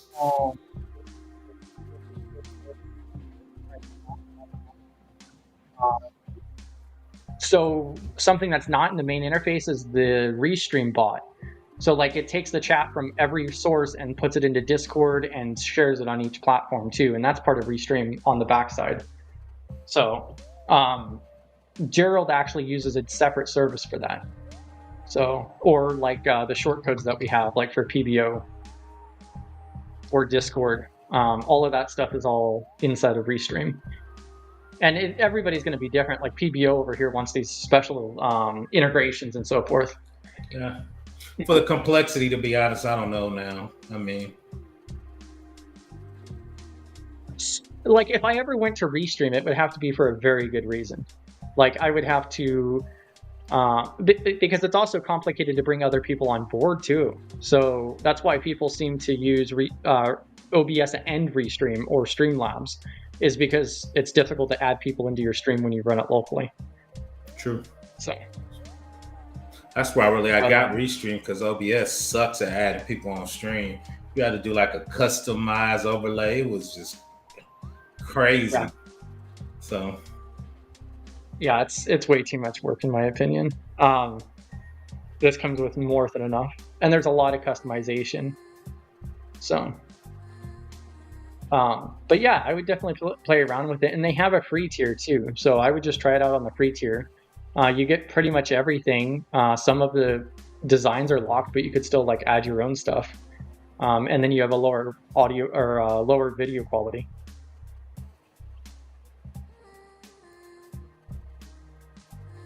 But yeah, I would just play around with it. That's cool. Let me double check the chat here. All right, you guys have inspired me. I might go start my own YouTube channel. You need to. Do it. All right. Oh yeah, and so going back to the original question, so it was asked for NVIDIA broadcast. So it does require a NVIDIA graphics card. That is a requirement.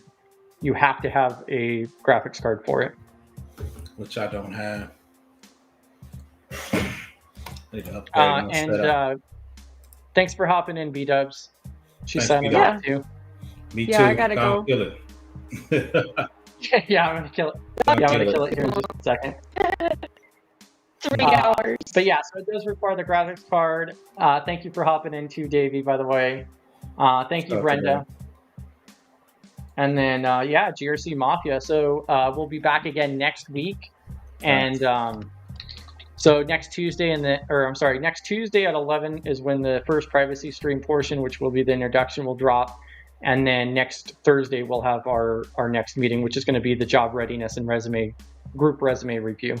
So also, if you guys want your resume reviewed, we did set up a thing in the Discord to where you can submit that. So just look for the channel that says, I think it's called submission. Let me go ahead and double check that. Yeah, so it's called submit resume. So you can go through and just click on a button. It opens up a private chat so you can submit your redacted resume. We just make sure that it's redacted, and then we'll add that to the list. Just get that to us, preferably like the day before next week. So, but yeah, thank you to everybody who hopped in, and thank you for coming up, AB Showtime and Space Tacos and PBO, of course. Check me out tomorrow, Friday at 12 for the third quarter. At noon, right? At noon. Eastern. Noon Eastern. Check me out. Going over DPAs, data processing Reasonable agreements time. from a GRC perspective. Appreciate you. Have a good night, y'all.